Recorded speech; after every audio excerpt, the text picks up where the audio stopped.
I'll tell you what though, my mum was loving it. Do you know Rockbusters? Do I know Rockbusters? I love Rockbusters. I think I agree with it. She was taking part. I mean, she doesn't know a lot of the new bands and that, but she made some up for some older bands and that. Oh, she did some herself? She made some herself, sent them in the post. So are you going to use those today? She's not quite got the hang of it. Okay. I'm like a genius son. Have you got them there? Can we hear what they are? You keep talking a second then. I'm quite excited. I mean, if they're even approaching, say, the genius of Wet Knee Houston. Yeah. There was another one which was something to do with a trench, Carl. What was that? That was Dandy Warhols. That was a good one. Dandy Warhols. I think that was his finest moment. Yeah. Incidentally, I've got an email here from someone called Sauda, if that's a he or a she, but let's assume it's a she, just for glam's sake. Yeah. She says she saw an old man eating a Twix last week, Carl, so that blows your theory up. I'm not having it. Okay.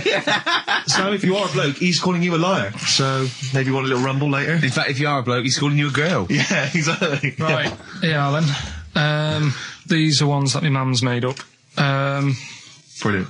Right, just in case you're a new listener, I give some initials out and a cryptic clue.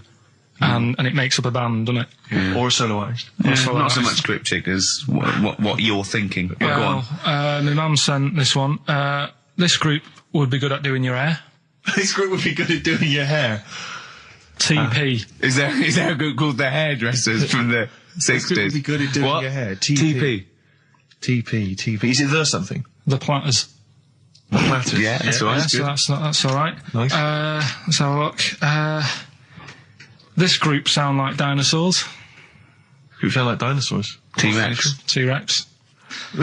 Yeah. I see what you mean. They're not so much cryptic, are they? This group... Don't leave her alone. They're good. This group likes being by the sand and the sea. This group likes being by the They're the Beach Boys, boys. Beach Boys. This band are called the Beatles. The Beatles. Hang on. We just have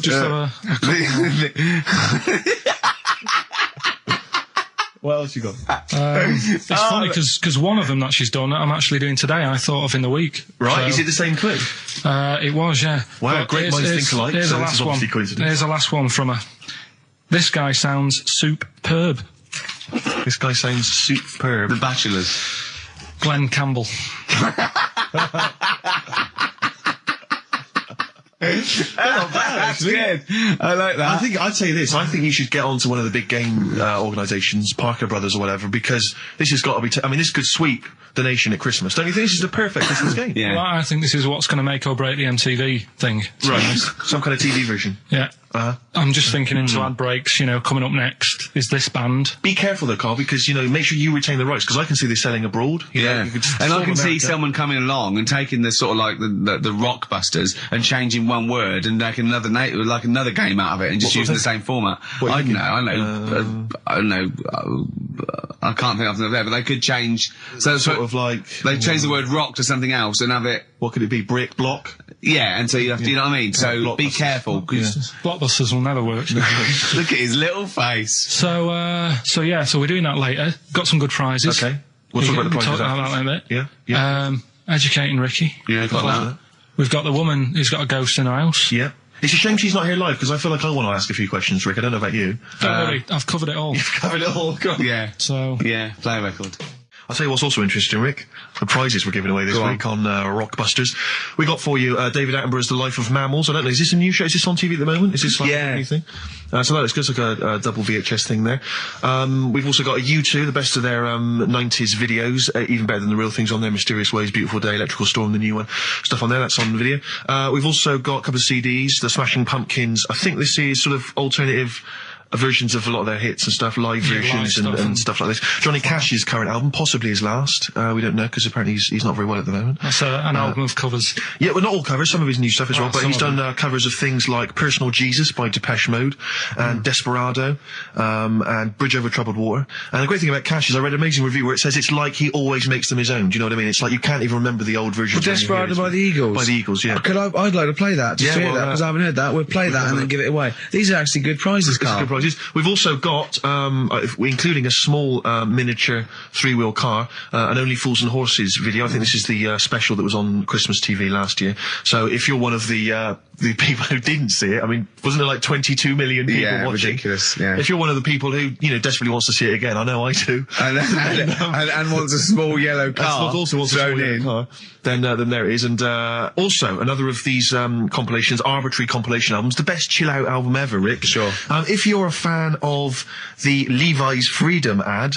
I love the Levi's Freedom ad. Then the track that I hate the music to it though. No. Well, that's a shame because it's included on here. Rick, how much do you love the Volvo TV advert? Love it. Because that hate the music again though. Why? That's a shame because that track is also on here. Okay, sure. But there's also stuff on here. There's some interesting stuff. There's Pink Floyd. There's Coldplay. There's Roy Scott. So it's probably worth it. I love Pink Floyd. Except the music again. So it's a bit of a bind for me. That's a whole heap of treats. And that's the winner of Rockbusters. That's the winner of Rockbusters. Coming up after the adverts. Okay. Yeah. I'm Ricky Gervais, obviously, with me, Steve Merchant, and Karl Pilkington, which is what Heat write about, really. Karl's the main man. Think of Karl a year ago. He was just sitting in that room going, all right, I've done this. Whoa, XFM. It's good, isn't it? Yeah, it's like a music bed. Brilliant. Comes on the show. We start taking the piss out of him. People start going, oh, who's the idiot you've got in? And we go, it's Karl. And they go, we like him. He's a fool. I go, yes, he's a fool. He's a pet buffoon. And they go, well, let him speak more. Right?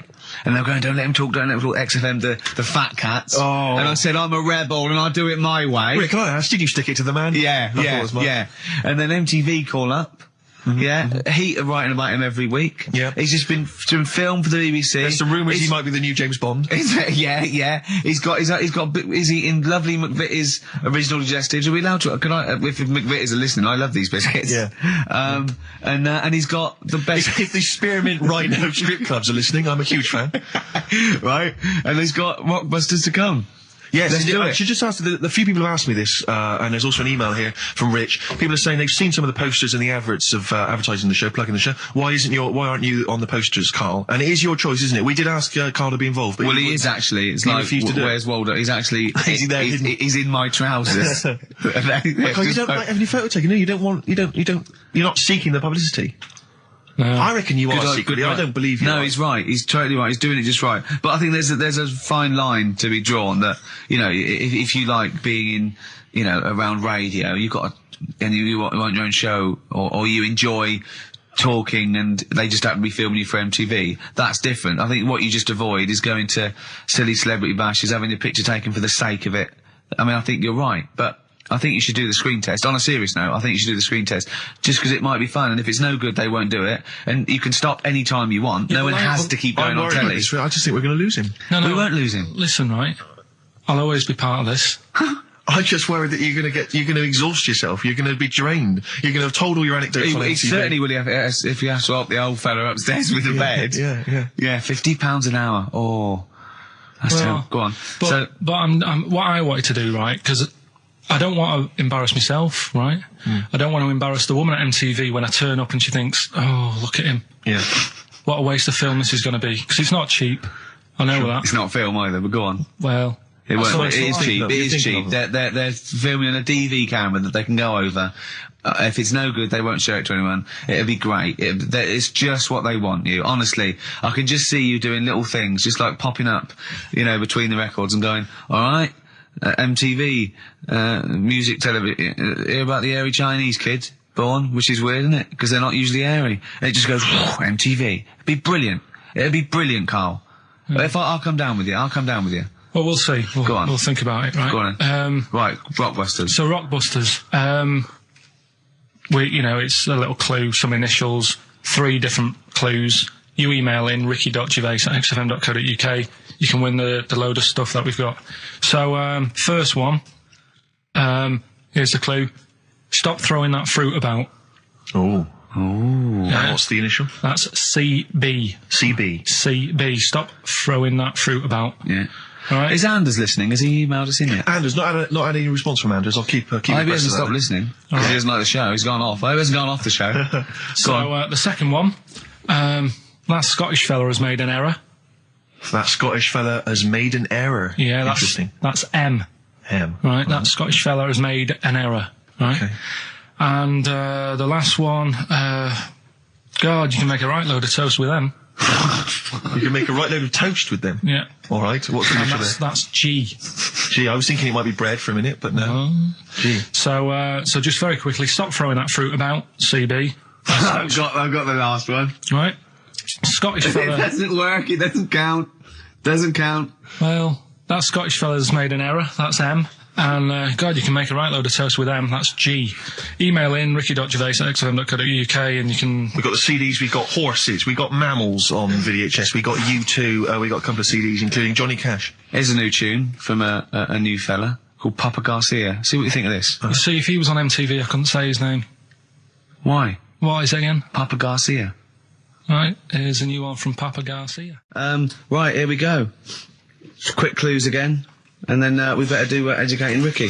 This is the favourite bit of the show for me now, Educating Ricky. I love it. I can't... Well, yeah, I'm anxious all week. Well, just quickly on those clues, just in case people need to know again. Stop throwing that fruit about, CB.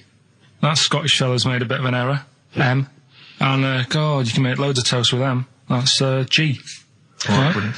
Ricky.gervais@xfm.co.uk. It's email only. Yeah. Quick, the clues. What's the answers? We always do this. We're running out of time. Don't worry, we've got a tune, and then we'll come back with the answers for Rockbusters. A lot of great prizes. All right, then. We'll have a bit of cash. Johnny Cash, one of the prizes we're giving away. Johnny Cash and Desperado. That's from his new album, which is a collection of new songs and covers, which is one of the prizes given away on this week's Rockbusters. And can we have the clues and the answers and the winners? Yeah. First one was stop throwing that fruit about. Stop throwing that fruit about. The answer is... CB. That was Chuck Berry. Oh, of course it was. Okay, I'll give you that. The one that you've worked out, I'll do next. The, God, you make a load of toast with them. That was G. Gorillas. Gorillas, though, isn't it? Gorillas. And the middle one was that Scottish fella's made an error. That was Mystique. Mystique. So, does anyone get that? Extraordinarily, almost all the people who emailed in. I'm beginning to think it's us then, because I was thinking mistake, I was thinking muck error and muck mistake, but mistake. Yeah. So, do you want to pick a winner? Yeah, I was going to give the prizes to Amy Massey, who's from Wiltshire, the West Country. Losers down there, probably as weird as you. Yeah. So she's won, and congratulations to her. I'm assuming she's listening online or maybe via some kind of... We must have a lot of listeners outside London, because all these are from Norwich and... Have we got any listeners in London? Places, it's where there's a lot of inbreeding. There's nothing else to do. Exactly. Norwich and Wiltshire. Well, cheers for that, Amy. Well done. He waved then when he said that. He did, yeah. He waved. He's working. No, he's working, getting ready for TV. Of course he is, yeah. Oh. Rockbusters. Yeah. We've really G'd up, so that's coming up, the thing that's not that good. Yeah. Look forward to that. We've got some bits coming up. Rockbusters. Yeah. Rick, can I just explain some of the prizes we got here for Rockbusters? Because I just want you to try and picture, if you would, the kind of XFM listener who'd particularly want this collection of gifts. You've got the best chill out album ever. This is the one, as I said before, that's largely made up of songs you may have heard in adverts. Sure. So you've got the Volvo advert on there. Yeah. You've got the T-Mobile TV advert. T-Mobile. Brilliant. That's on there. So that's a Roy Club. So look forward to that. Yeah, again, just imagine which XFM listener is particularly looking forward to Top of the Morning with Terry Wogan, his 2-disc set there. You've got, it starts with, we've got the Bangles on there, we've got Billy Joel, River of Dreams, Shine On by Mr. Christopher. So just look forward to that. Oh dear. We've got the Only Fools and Horses, last year's Christmas special. We gave one of those away last week, but still more to shift.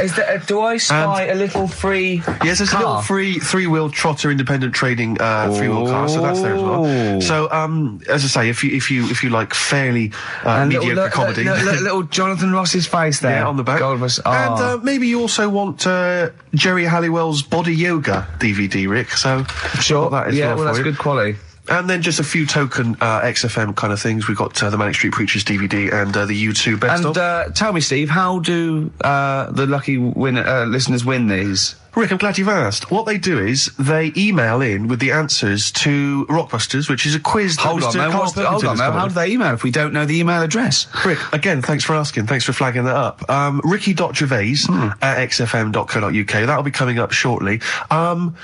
Try and get into the mindset of Karl Pilkington. A lot of people have been trying to email in answers, trying to think through kind of logically, or maybe based on the rules that they've picked up over the years. Or when he says it in a cryptic clue, they believed him. Exactly. Yeah. So you've just got to think more like a mentalist to try and get winning. First of all, right, the prizes that I source every week. Explain yourself. What I said to you we're doing between now and Christmas, because this is just a few weeks till Christmas. Right. I thought I'd make up sort of family packs. Okay. That the winner can have something. Say like there's a nice U2 album in there, right? Yeah. So the winner might want to keep that, but they can get rid of the Jerry yoga thing. They can give Only Fools Nurses to Uncle. To the dad. To the dad, yeah. I think the mum would love the Terry Wogan. Yeah. The yoga for your sister. Right. Yeah. And all that. So that's what you thought through, was it? Or was it that there was a load of junk in the office? Or did you scoop them up with 2 arms and it's as much you could carry down the corridor? Yeah. A little bit of that. But that's me workings on why you've got all that. Okay. Brilliant. That's excellent. That makes a lot of sense, yeah. That's coming up. And me mum sent some more. What we also needed he's got a letter from his mum. My mum did some more Rockbusters for us. I reckon they're secretly listening, Karl. They've said they're not listening, but I reckon they are. Does that worry you? Well, let's play a record and let's hear your mum's Rockbusters. Better Warren G. Cold, aren't they? Well done. Regulate. I hope Nate's involved. Nick Dawes? Yeah. I hope so. Karl, Rockbusters, your mum... Karl. Yeah, no, Listen. we did get a bronze, but this year we introduced Rockbusters. Things will be changing. So, hey, we didn't introduce Rockbusters, Karl. Please don't tar us with that brush. Yeah. Rockbusters, then. Yeah. Chance to win all that stuff Steve was talking about before. We give initials and a cryptic clue, and it's a band, and there's 3 of them, and you email in ricky.gervais at xfm.co.uk. Yeah. Right? Do you want some of my mums? Well, I think before you give us your own, we should hear your mums, just to sort of set the tone and for people to get their heads around the whole idea. She sent some more. They're still not that up to scratch. First one, this group are nice on toast. Marmalade? Jam. Yeah. Which one? Jam. Okay. Marmalade would have worked. Marmalade's just as good, yeah. This man liked his wine. This man liked his wine? Dean Martin. What? So no cryptic clue, just a man who drinks? Yeah. But isn't there like a myriad of rock stars who like booze? I liked his wine! I don't think anyone would have ever got that. That's fantastic! This man liked his wine, Dean Martin. This man liked his golf.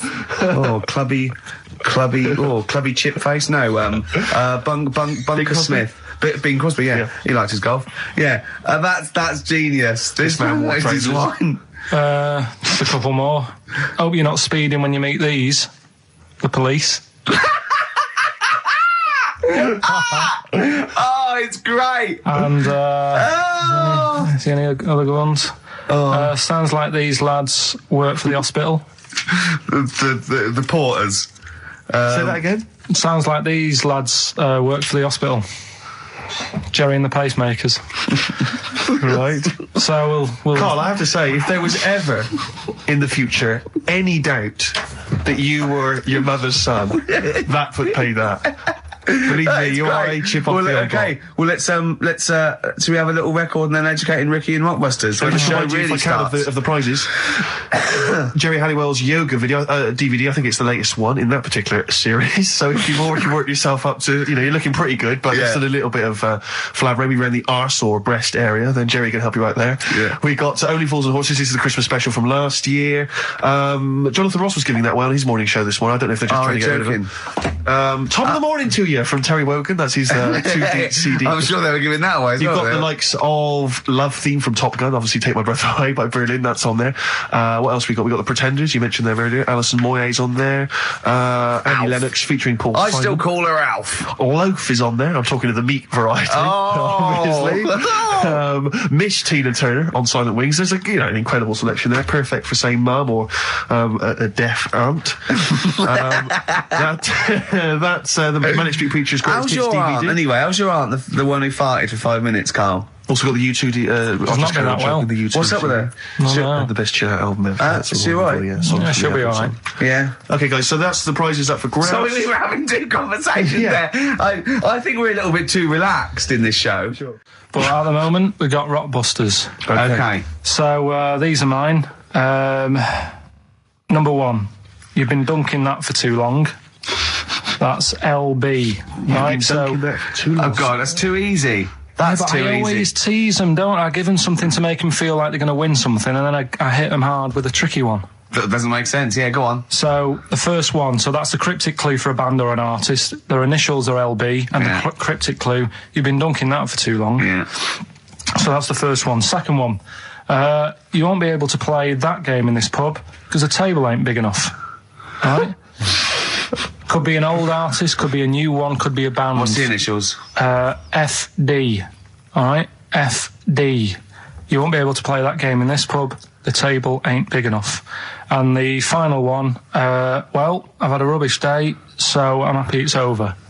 Right? Yeah. That's the third cryptic clue, the initials being GK. Right? Yeah. Well, I've had a rubbish day, so I'm happy it's over. They're the 3 clues. All you got to do is email in ricky.gervais. That's great.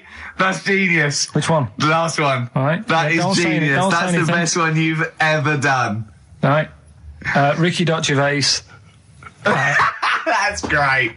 I don't know the middle one. .co.uk. Okay. Email in them 3 answers, you win the stuff. Well, cheers for that, Oliver. Olivia. Yeah. Don't see your email coming up with the Rockbusters answers, so you better give us the answers let's again. give them out. The first one was you've been dunking that for too long. Yeah. That was LB. Limp Bizkit. Limp Bizkit. Yeah, got that one. The third one, we'll jump to that one because you've got it. Well, I've had a rubbish day, so I'm happy it's all over. That was GK. That's a great one. That's Glad It's Night. Glad It's Night. That is brilliant, Carl. And the one that you're both having a problem with, you won't be able to play that game in this pub. The table ain't big enough. FD. Go on. Fats Domino. Yeah? What? The dominoes, you play dominoes in a pub. The dominoes fat. Pub tables are quite small. You won't be able to play that game in this pub. Fats Domino. Rubbish. So, do you want to pick a winner? Rubbish. Well, you say it's rubbish, but plenty of people got the right answer. Rubbish. Who do you want to go with? The bunch of slightly rubbish prizes is going to Elliot K from Cheekwell in Essex. Well done to Elliot. Have you to do the prizes for the Prizes? Okay.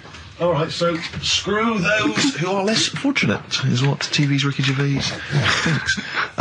Rick, I know you're a big fan of the likes of Bryan Adams, Robert Palmer, Alien, Ant Farm, and obviously ZZ Top. Yeah.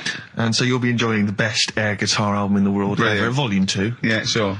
Fantastic. Well, Volume 1 wasn't enough. There wasn't enough. Exactly. Again, we've seemed to be able to give one of these away every week. Are you just not sending these out? I mean, these are the same prizes we started this game with, I think, a couple of weeks back. Are you just not sending the prizes out? Yeah, but I want to give, more people a chance, because if one week they listen in and think, God, I wouldn't mind winning that. Sure. If you've got more copies of it, they'll go, well, I'll listen next week. Okay. Yeah? Brilliant. Yeah. So again, this is one of those, the best songs you've heard on an advert ever albums. Mainly mobile phones? Mainly mobile phone adverts, yeah. Although there is the Smash Mouth one, which was used in the Ford Fiesta TV. Oh, yeah. Walking on the Sun or something. I forget what it was. The Smashing Pumpkins album that we've given away in the past again. Obviously got a bulk order of those that can't shift them. Wild Weather. I don't know who's interested in this. This is that a double box set VHS of different weather? That's amazing. Yeah, there's that is two amazing. cassette tapes there. It's presented by Donna McIntyre. It's a thrilling trip with the most exciting forces of our wild and turbulent world. So I'm right in saying it's a double VHS stuff like video set of different weather? Yes. Brilliant. Yeah, no, it's got, includes the fastest winds, the hottest desert, and the biggest rain machine on the planet. That's on there. I think you have to. God. I wonder if I hope they're bringing out another box set, Soil. Yeah, absolutely. Just goes through different mud. And this you may be of interest. I've read good reviews of the DVD of this. It's a 2-disc set. The Wicker Man, the classic 70s film, but it's got a bunch of extras in there. That is actually quite That's actually worth having. I would probably throw the rest away. But the Wicker Man, get it on DVD, and it's quite very interesting. Yeah, but you'll enjoy that. So what, this is Rockbusters, is it? Yeah, all that's for Rockbusters. Brilliant. Well, I say get the ball rolling now. What, of Rockbusters? Yeah, get the ball rolling. I don't know. I mean, tease them, Rick. Don't sort of spunk all the good stuff early on. I mean, that's dynamite. You can say spunk. I can't. Go on. Well, we've got. Actually, it's quite good moving it about because we might have some new listeners here. Yeah, and I would have also. Yeah, not after last week. No. Right. Okay. So if you haven't heard it before, I'll give you some initials. It's like initials of an artist or of a band. It's Blockbusters. And a cryptic clue to who the band is. There's 2 easy ones, 1 difficult one. First one is That'll Never Get Off the Ground. Right. Yeah. That'll Never Get Off the Ground. That'll Never Get Off the Ground is the clue. Not LZ. The initials are LZ. You are joking. 2 easy ones. Right. Yeah. Okay. Right, and then you've got that woman's got her husband's gloves and a pair of her own. Right. Say it again. That woman has got a pair of her husband's gloves and she's got a pair of her own. That's HH. Right. Bit of a difficult one.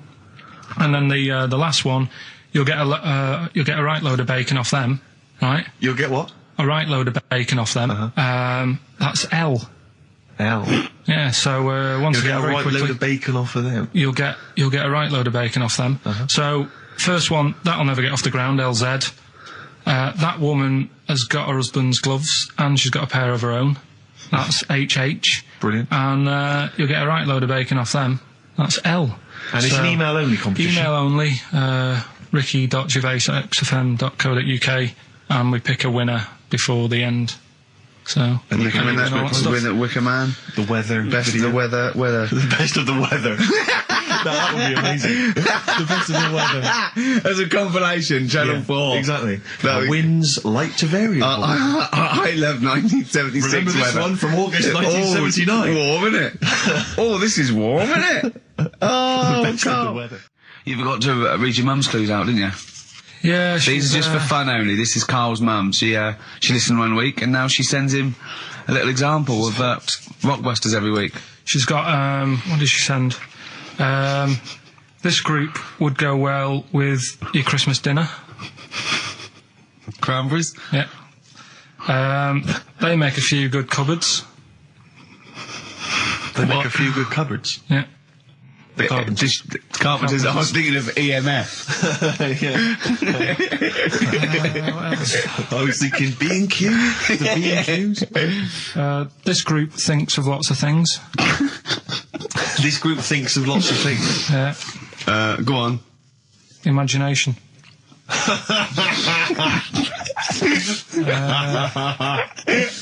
think they're the best ones. Yeah, they're the best ones. Obviously, we want the worst ones then. Here's one more. She'd really like Blackpool. She'd really like Blackpool. She'd really like Blackpool. Fairground attraction. Not bad. Yeah. Not bad. Right, so there's does she write anything else in the letter, or does she just send them like on a scrawled on the back of, I don't know, a till receipt? She did with the first one. Now it's just the Rockbusters. Right, that's so we've still got to come.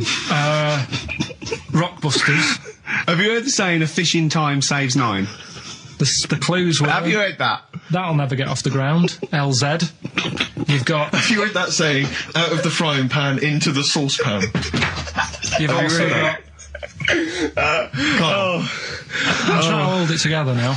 Well, yeah, no, we're trying to teach you something, Carl. Yeah, but you're not. Why? Because at least my stuff that I tell you, if you go into a pub and told someone... What? There was a blind girl, she hit her head, she could see. What's that? Well, just don't get down if your eyes are bad. Right, with... No, go round headbutting things. Playing a song. Oh, Carl, come on. The Undertones, Teenage Kicks, that's one of the tracks on the best air guitar album in the world ever, Volume 2, which is one of the prizes on today's Rockbusters. And John Peel's favourite track ever. John Peel's favourite song of all time. And so, Carl, have you got the answers for Rockbusters this week? Yeah, we have, yeah. We've got the first clue. You're upset, Carl? So miserable.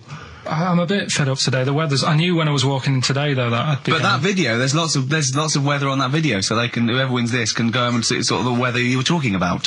The first one was That'll Never Get Off the Ground. LZ.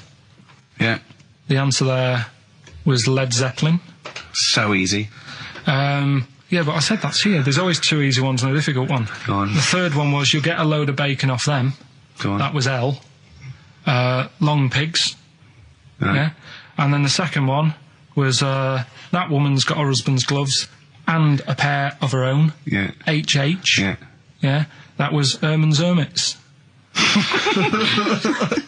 So that's the 3. That's the 3 answers. I'm sure Well, I'd like to give the prize this week. Herman's Hermits.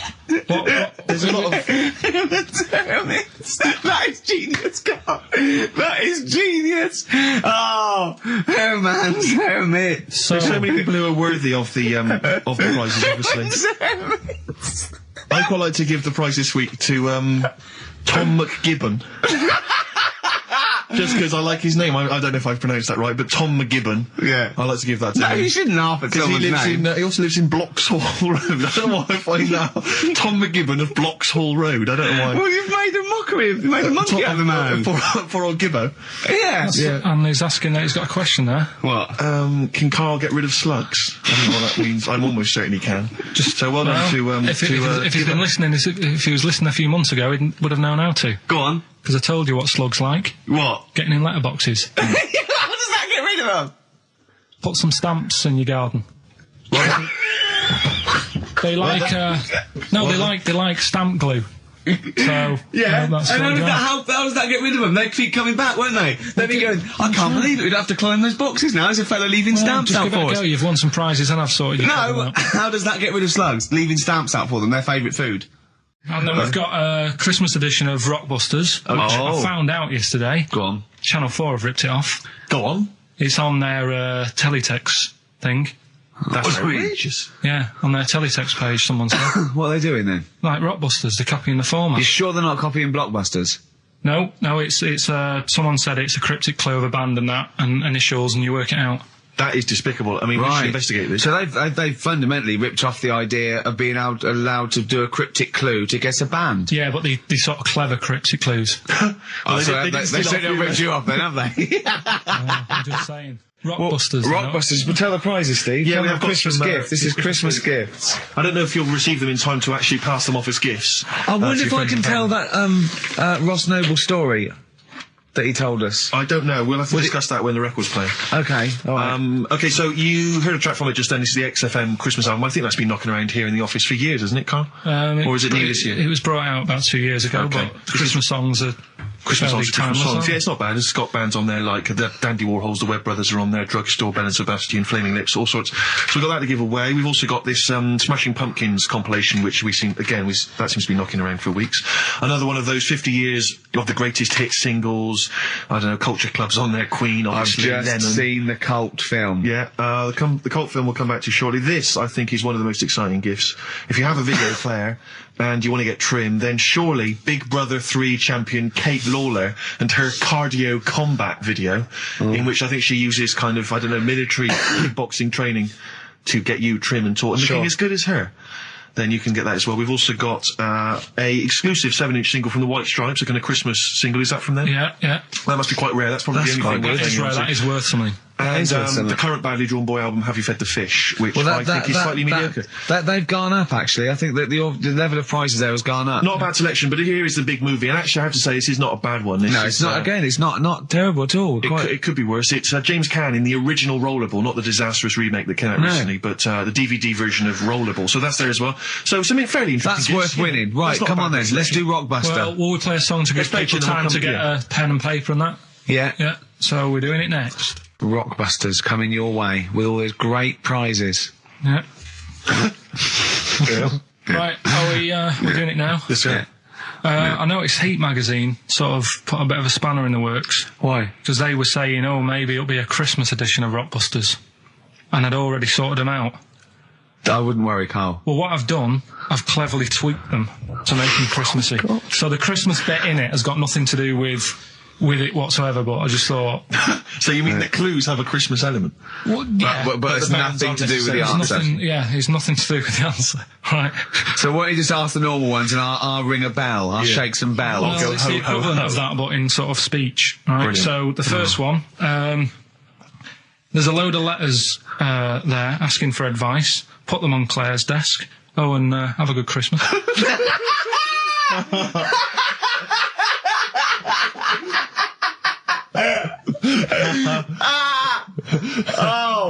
Give it to us again. Oh, God. Right, so there's a load of letters asking for advice.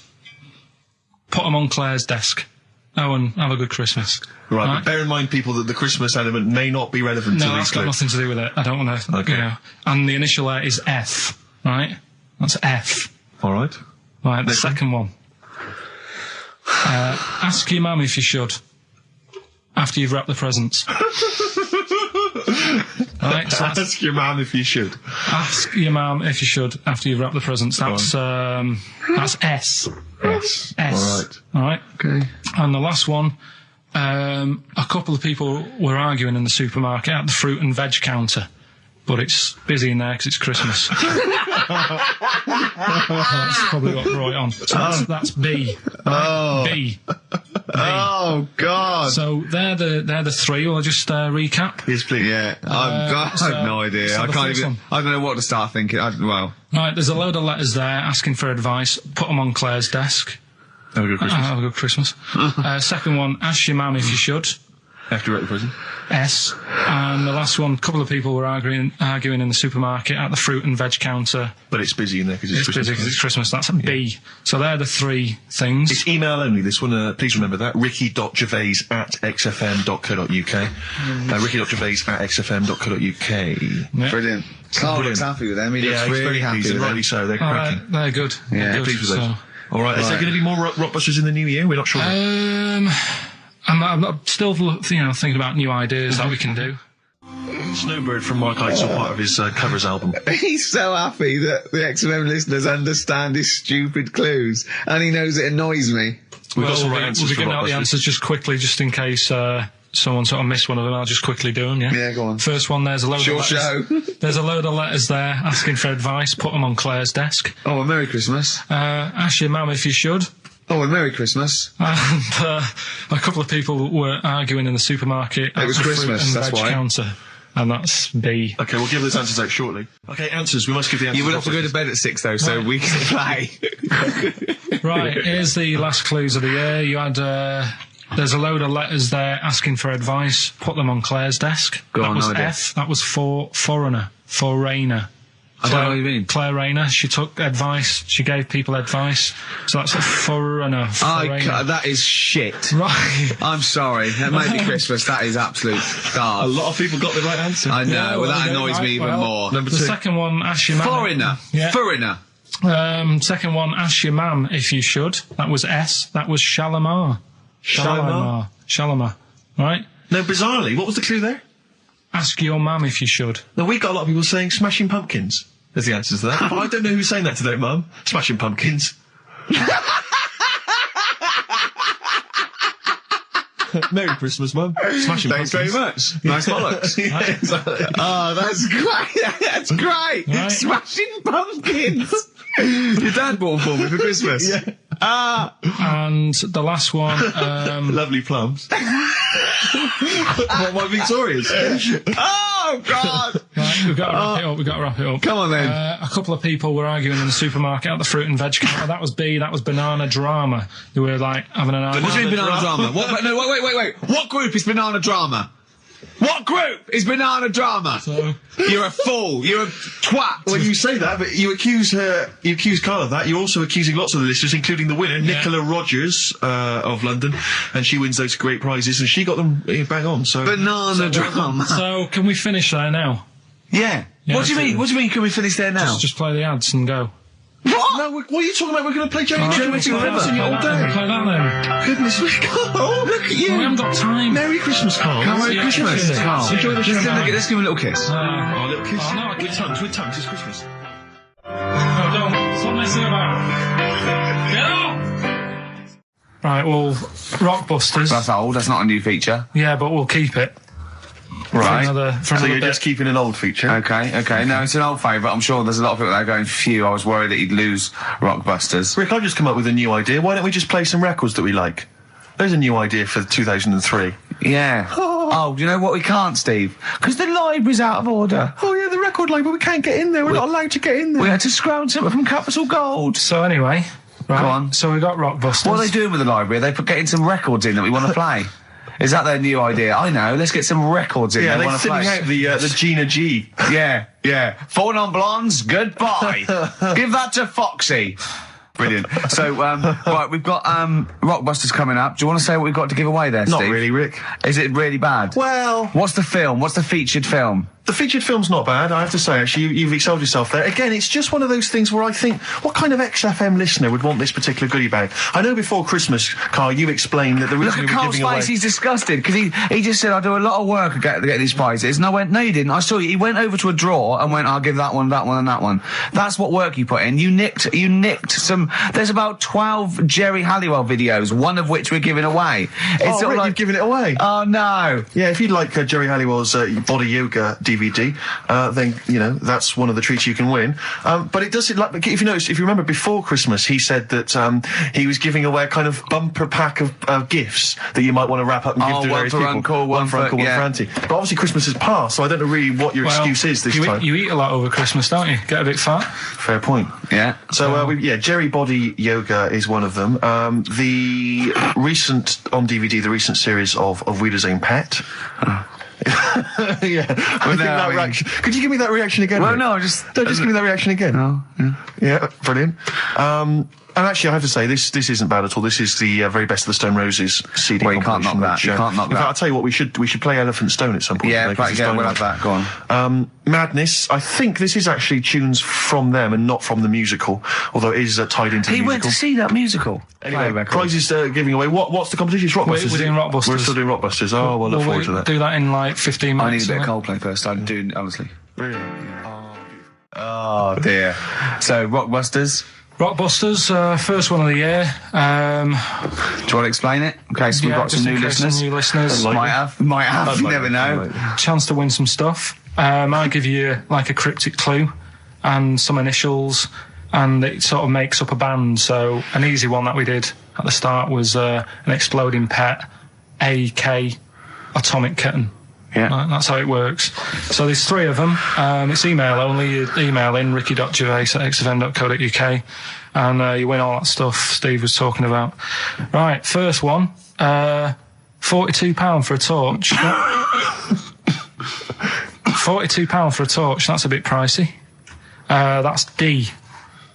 Right? That's D. Yeah, so just give us it down. So £42 for a torch, that's a bit pricey, isn't it? A little bit of enhancement. Yeah. Bigging up his growth. Oh, okay, God. That's D. That's D. The second one, he'll fit some chocolate to your feet. Say that again? He'll fit some chocolate to your feet. Is that he will fit some chocolate to your feet? He'll? Yeah. He'll fit some chocolate to your feet. And the initial there is A. That's A. Yeah, and the third and final one, do you think your kid will get that strawberry for me? Do you think? Say it again. Do you think your kid will get that strawberry for me? That's WP. Right, now I'd just better warn people. You really got to get into the mindset of Karl here. These are not real cryptic clues. These are not cryptic clues that you do in the Guardian or the Times crossword. There's usually something wrong with them. He's usually what's the word? Completely change the word in order to make it fit. Yes. Often. Yeah. So just be careful. Don't be surprised. Exactly. Okay. Do you want to give us them again very quickly? All right. First one, 42 quid for a torch. That's a bit pricey, isn't it? All right, that's D. Second one, he'll fit some chocolate to your feet. Can't think of any. I can't think. That's A. And do you think your kid will get that strawberry for me? WP. Right, so ricky.gervais@xfm.co.uk. Some great prizes to be won. Yeah. So, well, first of our regular features with Karl, we've got Rockbusters. That's rolling. There's people coming in. They're getting them right. I don't understand it myself. As ever, Rick, you'll be amazed and confounded. So I don't know the answer, and I haven't looked at the answers. I just like that moment. It's like when you go down Christmas and you're excited about a present, and it's like some condoms. Right, Rockbusters then. Wrapping it up. It needs some work, that game, but I see it's got a lot of mileage. Right, here we go then. The first one, £42 for a torch. That's a bit pricey. Go on. That was D. Yeah. That was Dear Light. Wait, I thought delight, and I thought it doesn't work. Second one. It doesn't work. I actually thought delight doesn't work. Second one. There's no, wait. Dear light, it doesn't work. It's delight. Second one was... No, Carl, it doesn't work. Yeah, but if we're going to continue with this feature, you've got to tweak them a bit, right? People have got it. We've had loads of emails, more than ever. So, do you know what I mean? Let them decide. If they don't like it, they won't email in, but they're loving it. Right? They've all come from the same institution. Go on. He'll fit some chocolate to your feet. That was A. That was Aerosmith. Right? Aerosmith. You've heard of a blacksmith? But a smith is just a workman. It doesn't necessarily... No, you can have anything. You can have a locksmith. A smith doesn't just mean it does shoes. Right. Do you think... Aero Cobbler would have worked. Unfortunately, there isn't a band called Aero Cobbler. Get ready with a winner. Do you think your kid will get that strawberry for me? That's Wilson Pickett. Wilson Pickett. I'll give you that. I have to say that I don't know if these guys have won in the past, but they were the first people to email in. Normally I just give it to anyone, but these guys, literally, you've given the clues, Carl. I'm amazed. Everyone seemed to get Aerosmith. How? Everyone got D-Light. Everyone got Wilson Pickett. I'm absolutely stunned. They deserve it. They deserve the junk prizes, right? So we'll give it to Jonathan and Louise, who, as I say, may have won in the past, but as I say, they were very, very quick. You've got to beat them if you want to win. And they're from Wrexham. Brilliant. So good luck to them. So that's I hope that, they then. enjoy Jerry's yoga diet. Back next week, then. Yeah. See you later. See ya. Cheers. Carl, what have you got lined up for us as the producer? Right, well, Rockbusters. Been off this week again. Has he? Yeah. Another week off? Another week off, yeah. No, I didn't have a full week off. I had 3 days off because I was working all over Christmas. Yeah. And still didn't stop working, preparing stuff. You've got a nice load of prizes there that I've sorted out. I had to come in especially to sort that out. Mm-hmm. Yeah. Rockbusters. Did you rifle through the drawers up at Capital Gold instead of down there? Yeah. Rockbusters, we're still doing that. You're bigging it up. Yeah. He's bigging it up. Yeah, still doing that. We've got that. Well, it's coming up to 1:30, and so it's time for Rockbusters. It's a structured show. It's a new leaf. This show in the new year is going to be structured. Set pieces, hitting our marks. Do you know what I mean? There'll be time checks, weather checks. A bit cold out. If you're driving, careful on that. So do the prizes. Check for traffic, if it's bad. Yeah. Okay, well, again, an arbitrary selection of goodies. What are those politicians doing? Was that XFM News? Yeah.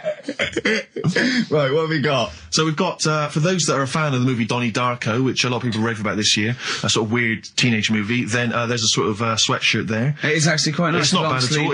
It's medium, so if you're a bit of a bloater, don't bother to apply unless you've got a friend already. We've also got here a Graham Norton video. Certificate 18. So please don't phone up don't email in unless you're above the age of 18. Yeah. And that's, I think, the best of his TV show. Yeah. Look forward to that. It's a big stiff video, that, isn't it? It's a big stiff cock of a video. Thanks very much. I meant you meant the bird. Yeah.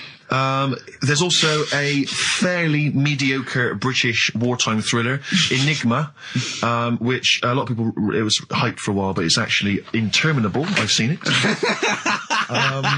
The first series here of The Kumars at number 42 on DVD. I think that's award-winning, so that's available as well. We've got 2 CDs by the look of it. We've got Pulp's Greatest Hits, which I don't think sold very well, and so presumably they are giving that away. And Johnny Cash's current album, American For the Man Comes Around. There's some good cover versions there. Again, another big sell. A big sell. We're really pushing this. It's quite kooky. Johnny Cash here does covers of things including Personal Jesus. Oh, right. By Depeche Mode. We've got Bridge Over Troubled Water, his version of that, Desperado.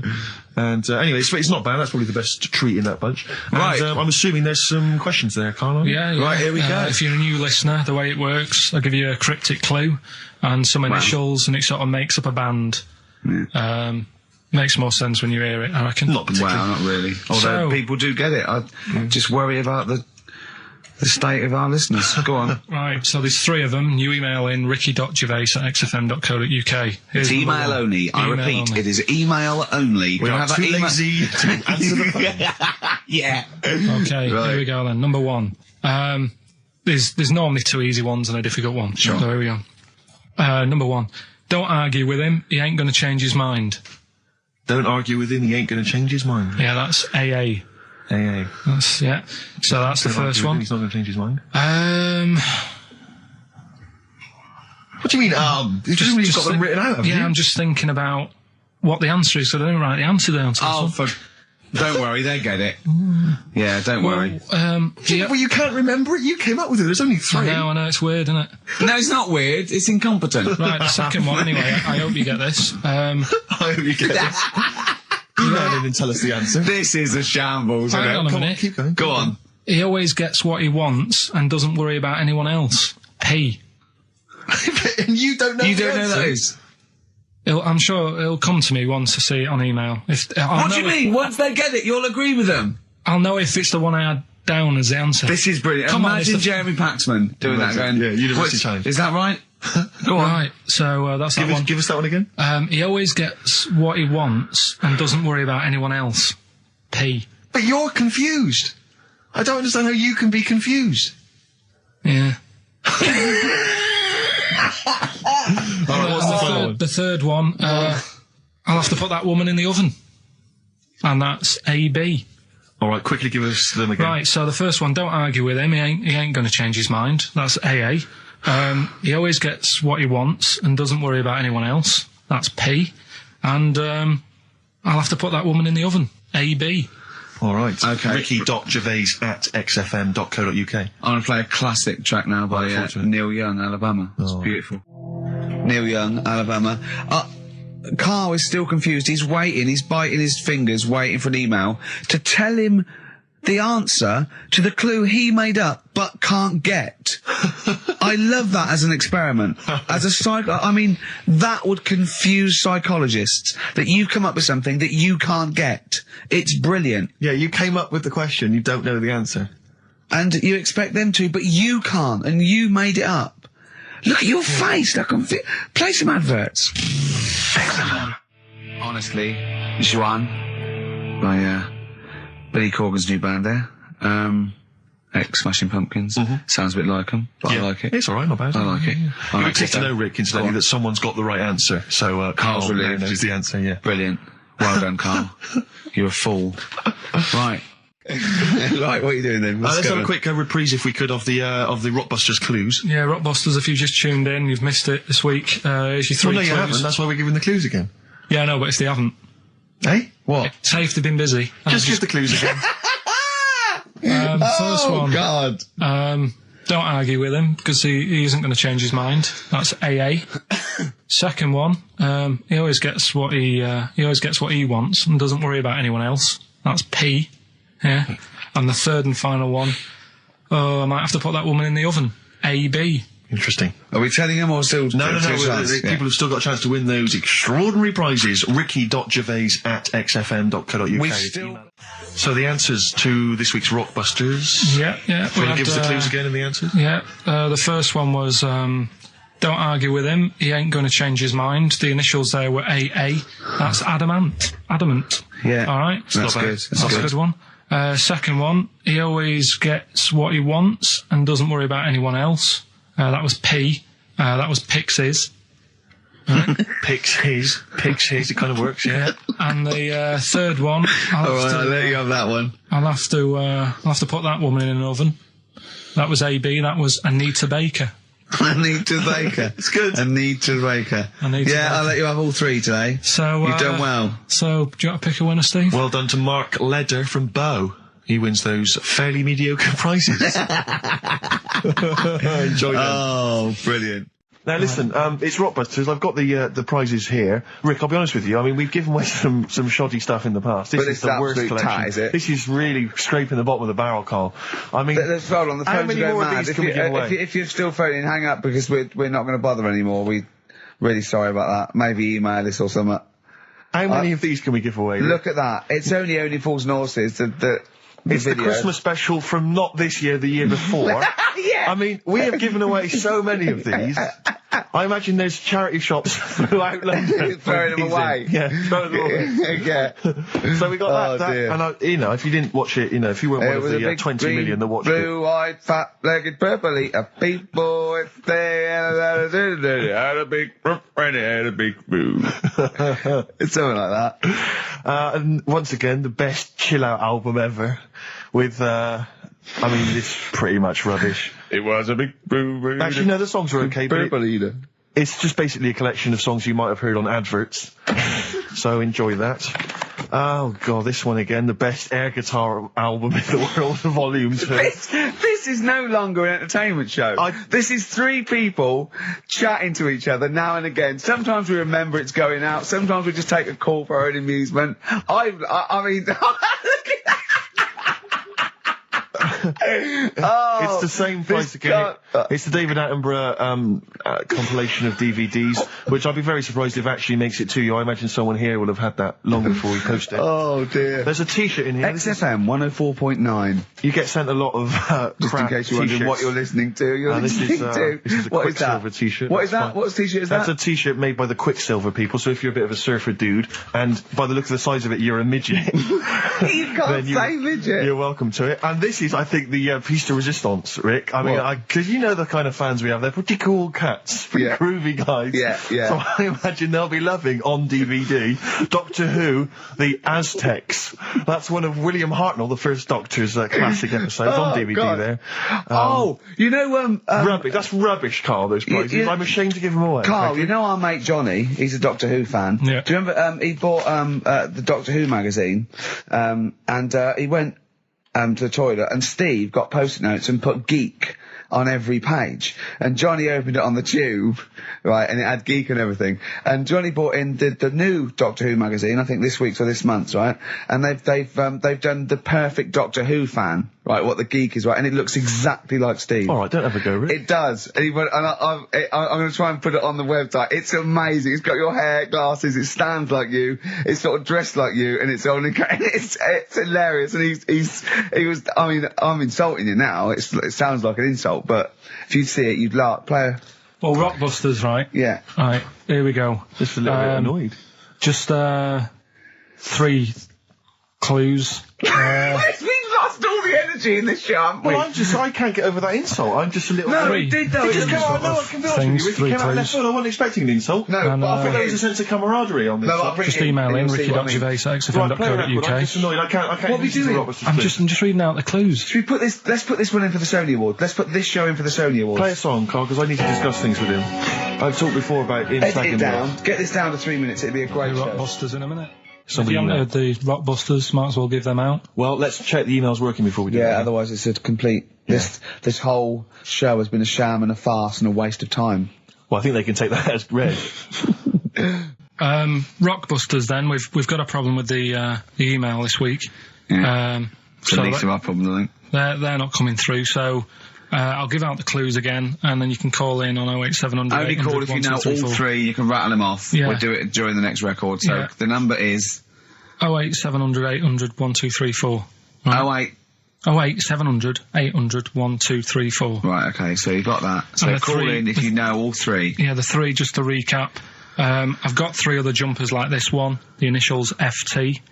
That bunch of people can't make up their minds if they want to sit in the sun or not. Right? That's C. And the Jamaican fella had some aspirin. Why did he do that? Right? That's FD. So if you know them, give us a call, and it's just the first with the 3. Right, well, I think they're calling now, Carl. So play a lovely record. I'm really worried about this because everyone's getting that last clue wrong. I reckon it's so rubbish that even your mental fans can't work it out. Yeah, it's a tough one, but Give that final Rockbusters clue again. The Jamaican fella had to have some aspirin. Why is that? Why did he have to do it? FD. No, hold on, that's changed. Well, it doesn't matter. The story it doesn't matter. That's the point of a cryptic clue, isn't it? Oh, do. What have you got now? Right. The Cure, obviously. Yeah. Some. Right, Carl's been taking phone calls for these clues. Right, and so everyone's been saying the same thing for the last one. He's been going, no, and I'm worried. I'm always worried. FD. I just overheard him on the call there going, what have I been saying? Oh, no, it's FP. Dickhead. Right, give me the clues out. It's a rollover. Right, tell people, we're really sorry to anyone who would have got that right. Okay, right, do the clues quickly. Tell them it'll be a rollover, so we have to do 3 new ones. Do you not write these down, I don't write the answers down in case Ricky looks over the thing and sees the answer. Why would I cheat? I'd rather you do something right with your life. Right, well, the clues were, I've got 3 other jumpers like this one. Yeah. That was FT. Yeah. You got that, 4 tops. Yeah, that's all right. Good, well done. That bunch of people can't make up their minds if they want to sit in the sun or not. That was C. They were getting that. That was charlatans. Charlatan, right? A bunch of them, charlatans, right? What do you mean? What's Charlie? No, it's like, shall I go out? Shall we? Charlatans. They got it, right? Where I went wrong with this one, the Jamaican fella, he had to have some aspirin. Why? It's my fault, you know, I'm not cutting, there's no point passing the book or anything. I said FD. A lot of people were saying, Fred Durst, like, forehead hurts, which is a good one. Yeah, which would have been as good as any of yours. But I made an error, so we'll roll it over. No. What is the answer? What is the answer? Jamaican fella what? Add some aspirin, why do that? What's the thing? FP, it was Frida Payne. Frida Payne. Frida Payne. Frida Payne. Frida Payne. That's awful. You've got to write these down next week. This is I'm right. sorry, You're the producer. I know, but I've had a busy week, haven't I? That's not an excuse. That isn't an excuse. Our excuse is we don't care. Yeah. You do put care. the work in and then make a mistake. Yeah. It's better not to try than try your hardest and be rubbish. Do you see what the point? We don't care. But you've got standards. Yeah. And you're not meeting them. Think of that. You're not even reaching your standards. God.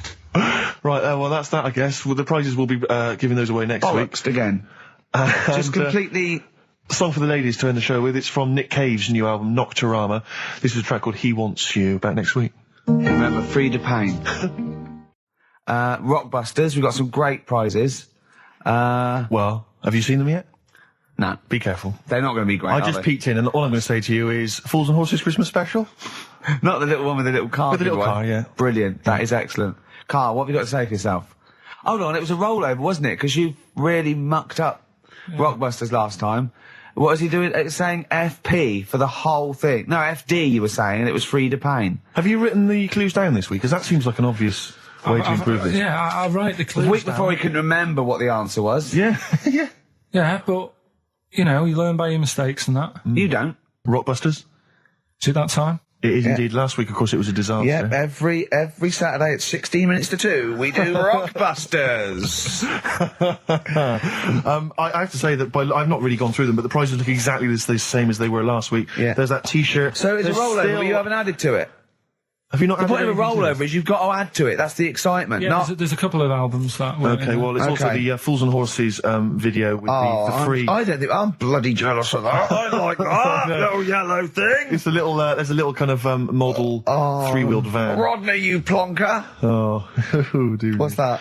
This is what looks to be some kind of best of the stereo MCs. Don't call me a plonker, you wanker. The David Attenborough DVD collection. Oh, the Unc shit himself again. Oh, yeah, the big prize that we tried to give away now.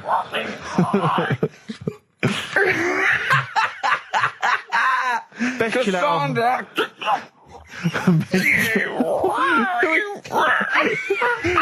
Who is that supposed to be an impression of? Which member of the cast is that? Is that Cheeky Dell? I don't know. Best chill out album ever, the best air guitar volume 2, and of course, for all our fans, Doctor Who, The Aztecs. That's on DVD, and that's one of the William Hartnell Doctor Who. Alright. That's the worst impression I've ever heard. That's brilliant. Right, Rockbusters then. Right, three cryptic stuff. Oh, come on. Right. Rodney, Three, I can't do it. No, come on! Right, three cryptic clues. Some of which may be wrong. Yeah, and don't take the letters literally. Yeah. Right, go on. And some initials, and it makes up a band. So here we go then. There's 3 of them. You email in ricky.gervais@xfm.co.uk. Yep. Right, here we go then. Sure. Number 1. The weather stinks, doesn't it? The weather stinks, doesn't it? Yeah. That's R. That's R. Right. The weather stinks, doesn't it? Yeah. Second one. Look, Grant, just get on the boat and help us out. All right, give us that again. Look, Gran, just get on the boat and help us out. Look, Gran, just get on the boat and help us out. What's the initial? R again. R again, interesting. Yeah. And then the third one, if you're going to do that with your drink, I'd let it settle for a bit before you open it. CK. CK. All right. What's more? So quickly, all the way through then. Number 1, the weather stinks, doesn't it? That's R. Look, Grant, just get on the boat and help us out, will you? That's R as well. And then the last one, if you're going to do that to your drink, I'd let it settle for a bit before you open it. CK. ricky.gervais@xfm.co.uk. Brilliant. Rockbusters, right? Can I just recap? Yeah, because actually I have to say you've really stumped people this week. Yeah. Well, either that or they just can't be bothered anymore. Well, they're wrong again. No, right. I think the prizes are so pitiful they can't be asked. Let me just explain it again, just in case they don't understand it. It's a cryptic clue, right? And it makes up a band, and the initial that I give you is the initial that the band's that or the artist starts off with. So last week, I can't remember, but we did AK, an exploding pet, atomic kitten. That explains it. So very quickly, number 1. No, last week we did FP. That you gave out the clue. FD, Frida Payne. Yeah, it was an error. So they're all right this week, though, are they? Yeah, the weather stinks, doesn't it? That's the cryptic clue, and the letter is R. Number 2. That's the rainy smell, boys. Right. Look, Gran, just get on the boat and help us out, will you? That's R as well. And the last one, if you're that's rigging nanny. If you're going to do that to your drink, I'd let it settle for a bit before you open it. That's CK. Right. ricky.gervais@xfm.co.uk. Will we give out the answers for... Let's do that after we've played the next tune. I have to say that I'm wondering if Rockbusters, like Do We Need 'Em, is beginning to run its course, because this week we've had very, very few right answers. I think you're just getting too complicated. Yeah, because his clues and his answers are rubbish. Why don't you start doing proper ones? These are good. We started off easy. If you remember. I think some of them are a bit tortuous. They don't work. Some of them don't work. Come up with some stuff then. Let's play a tune. Well, I have. And we'll come back with the Rockbusters answers in a second. You haven't come up with anything. Right, first one. The weather stinks, doesn't it? Yeah. That was R, which was rainbow. Right? Rainbow? Like rain is the weather, and it smells like body odour. Body odour. So it's B-O. It's B-O, and that's It's pronounced B-O-W. Well, yeah, but you've got to play... It's not pronounced bow, and it's not spout bow. Who calls it bow? Everyone knows it's B-O. What, you don't care? You don't care that doesn't work? Well, they got it, so again, as long as One person got it, Carl. As long as they're getting it. One person got it. Of all the emails, one person got it. Second one. Look, Gran, just get on the boat, will you, and help us out. Go on. That was R. That was Ronan, right? Ronan, who's Ronan? Ronan. Who's Ronan? Ronan Keating. But he's known as Ronan Keating. No, he's not. No, he's not anymore, though. He's gone on his own, hasn't he? He's just known as Ronan. No, he's not. No, he's not. It's Ronan Keating. He's always been known as Ronan Keating. All right. So that doesn't work like that. Go on. Third one. Next. If you're going to do that to your drink, I'd let it settle for a little bit before you open it. That was CK. What? Shake a can. Shake a can. If you're going to shake, you can. This is the worst competition ever. So It's Chaka. have you got? It's Chaka. It's Chaka. It's Chaka Khan. Shake a can. No, Chaka Khan. What you got? Chuck a can might have worked. To throw a can. Who got all 3 right then? Well, because basically what happened was people We're just stopping emailed in 3 guesses. We're stopping and this. The guesses that were right came from Mandy Thompson in Hendon. that's ruined but that frankly, one. Well, that's run that into the ground. That's Do We Need 'Em ruined. No, we can't just bin everything on 1 week. I don't think we're going to get that. Oh, they're not as good as they think they are, because you've only picked on Newton Einstein. You don't know anyone else. You don't know who Gandhi is. Chimpanzee that. You've run out of I did like the jingle for that though. Oh, Chip, fancy that. That was a great jingle. Yeah. But sadly, we won't be able to use that again. So who's won anyway? Well, it was Mandy Thompson I mentioned, but as I say, she guessed, so I mean, she can have the prizes. She's welcome to them. But I think we should knock it on the head, Carl. Maybe you should come up with something new. No, I think it's still got a few weeks in it. I think we should take some time off. Well, yeah. Placebo, the bitter end on XFM 104.9. I'm Ricky Gervais. With me is both Stephen Merchant and Karl, the K-Man, Pilkington. Oh. So you've already got that. That's safe. It's only 4 minutes past. You've had Placebo and you've got us three. So you're definitely going home with that. Yeah, whatever that's happens. safe. That's on its way to the hospice. Exactly. You've banked that. Yeah. Now, do you want to gamble all that to go on and listen for another 2 hours? Well, you could walk away now and you're up. Yeah, you're up. You're already up. Right, that's brilliant. You have not wasted any time. Do you want to gamble that against another 2 hours? It might be shoddy, it might go downhill, but it might get even better, Karl. What do you say they do? Listen for another 2 hours? yeah. See, we shouldn't have done that. We shouldn't have asked Carl, because a lot of them now are already taking what they've got. And what they've got is great, Rick. What they've got is lovely. Yeah. They're loving that. They're going to enjoy that. We have got monkey news. We've got cheap as chimps. That's not the same thing. How many radio stations have got two ape-related simian features? Rick, can I point out now, a lot of people are making that mistake. A lot of people are thinking that monkey news is exactly the same as cheap as chimps. It's not. Let's keep that clear. It's not. It's in the same ballpark, but it's not the same. There are apes. They're involved. They're involved. Yeah. We've also got some great music. Yeah. We've got an amusing sketch about a fly. Oh, he's looking forward to that. Oh, and Mystique are dropping in. Let's hope the Mystique ladies are coming in. Singing I want to kick off with a song that is, you've got like half a dozen posing songs that when you're sort of like between 40 and 18, they were the ones you'd put on to get ready to go out or just pose around or be that pop star or think you're on stage or whatever or in the video. Yeah. And embarrassingly, I dug this out and I remembered I used to post this like a mother when I was about 14, right? This is Street Life by Roxy Music. You used to do... Mine was Oops Upside Your Head. Yeah. It was just me on the floor in my bedroom. One day there'll be other people in this imaginary boat. yeah. Elbows going everywhere, knocking over vases. Yeah. But then I remember later, it was Black Lace's Superman, which is something similar. Do you remember that? That was brilliant. Wow. Spray, ski, da-ding, da-ding. If you've, out there in Radioland got any funny jokes, then call in. Email them in, because we need some. Oh. Street Life, Roxy Music off the Stranded album. That's what I used to jump around to. What would you have been wearing while you were listening to that? Well, probably Brutus Gold jeans. Classy. Or Green Flash pumps. Sure. Any socks? I would have had socks, yeah. I'd have probably been wearing the shirt my mum got me from Tesco's, which was again a Brutus shirt, and it had women in bikinis eating bananas on a chaise longue. Of course it did. So, lots of small ones, or just one big one? Lots of little small ones. Yeah, so so that was that. A trilby? I didn't wear a trilby. Did you have a toy with a trilby? I remember when I went on holiday about that time, and I was about 14. My older brother had this leather jacket, and I was on the beach. Just in my shorts and that, and I went to get an ice cream or something. I said, "Can I borrow a jacket?" And I put his jacket on, and I was posing on the beach thinking they are all looking at me because I look so good. And I also had a straw Stetson, and I really thought, I'm turning into quite a man. Yes, I'm quite a catch. Yeah. Just thinking they're going, they're looking, they're going, who's that dude? Is he American? Has he just come from some sort of rodeo? Wait a minute, I'm in a bikini and I like bananas.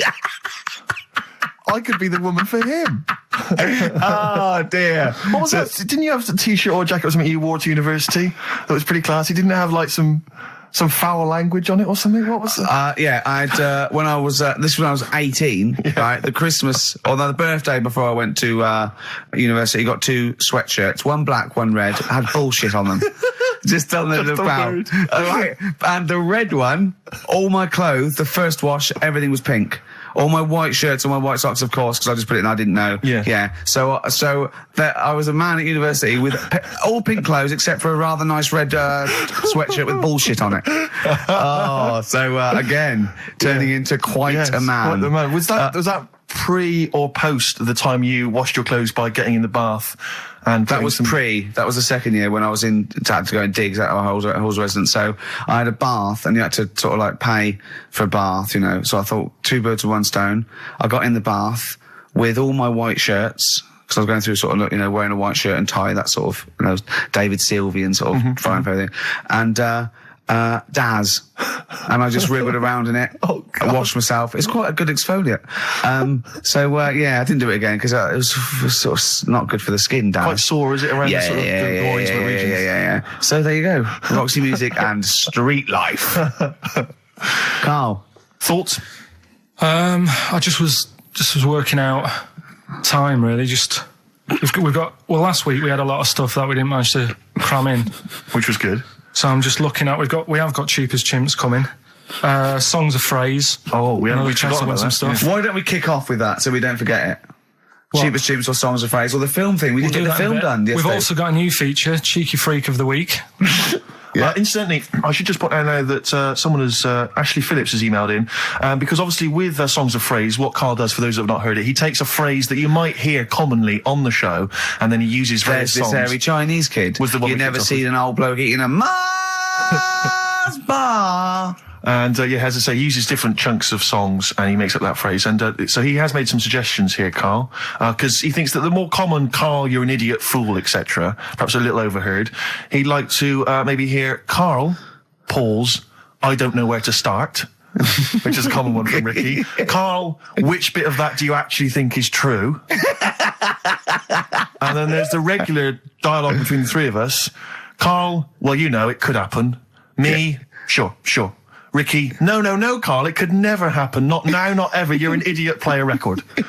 So maybe some of those you could use next time. Well, will we get it going then today? Yeah. This week we're. Do you remember the story about my auntie having wind for 5 minutes? Yeah. Your auntie, was it your auntie Nora? Auntie Nora.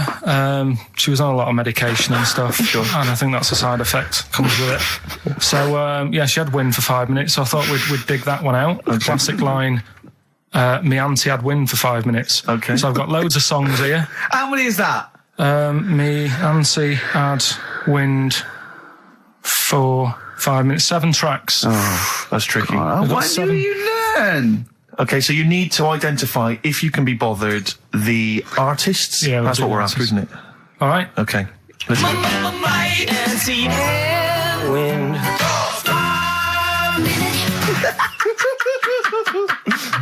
All right, we'll play it a few times. Just remember, as many as you can get, because the winner would probably be, who gets 5 or something. So don't worry if there's a couple you can't get, because you could still probably win. Go on. Again. Wind. Can I just, what's the email address? It's, well, if they go to xfm.co.uk/Ricky, they can just send them through there. And they can send them through that way.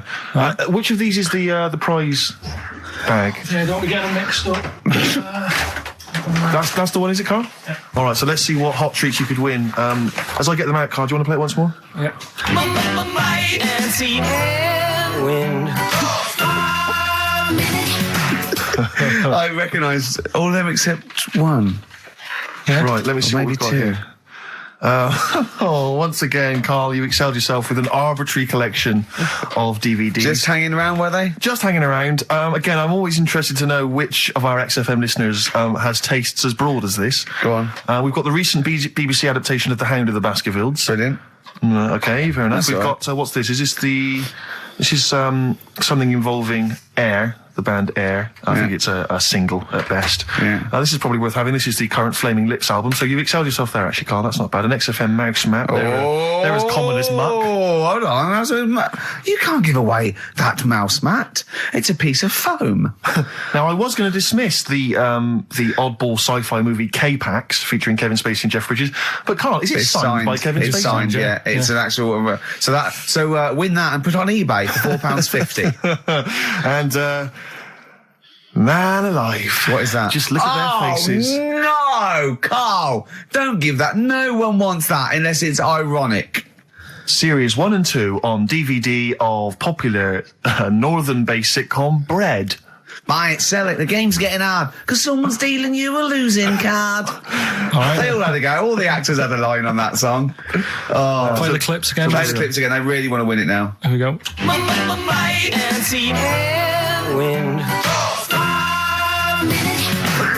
I can't believe this hasn't been done before. It's extraordinary. Because most of our ideas have.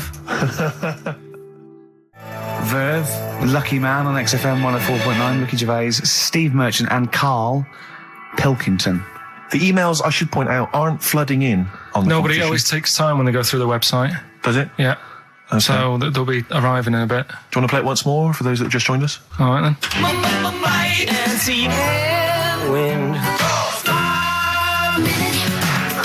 There you go. Brilliant. My auntie had wind for 5 minutes. Brilliant.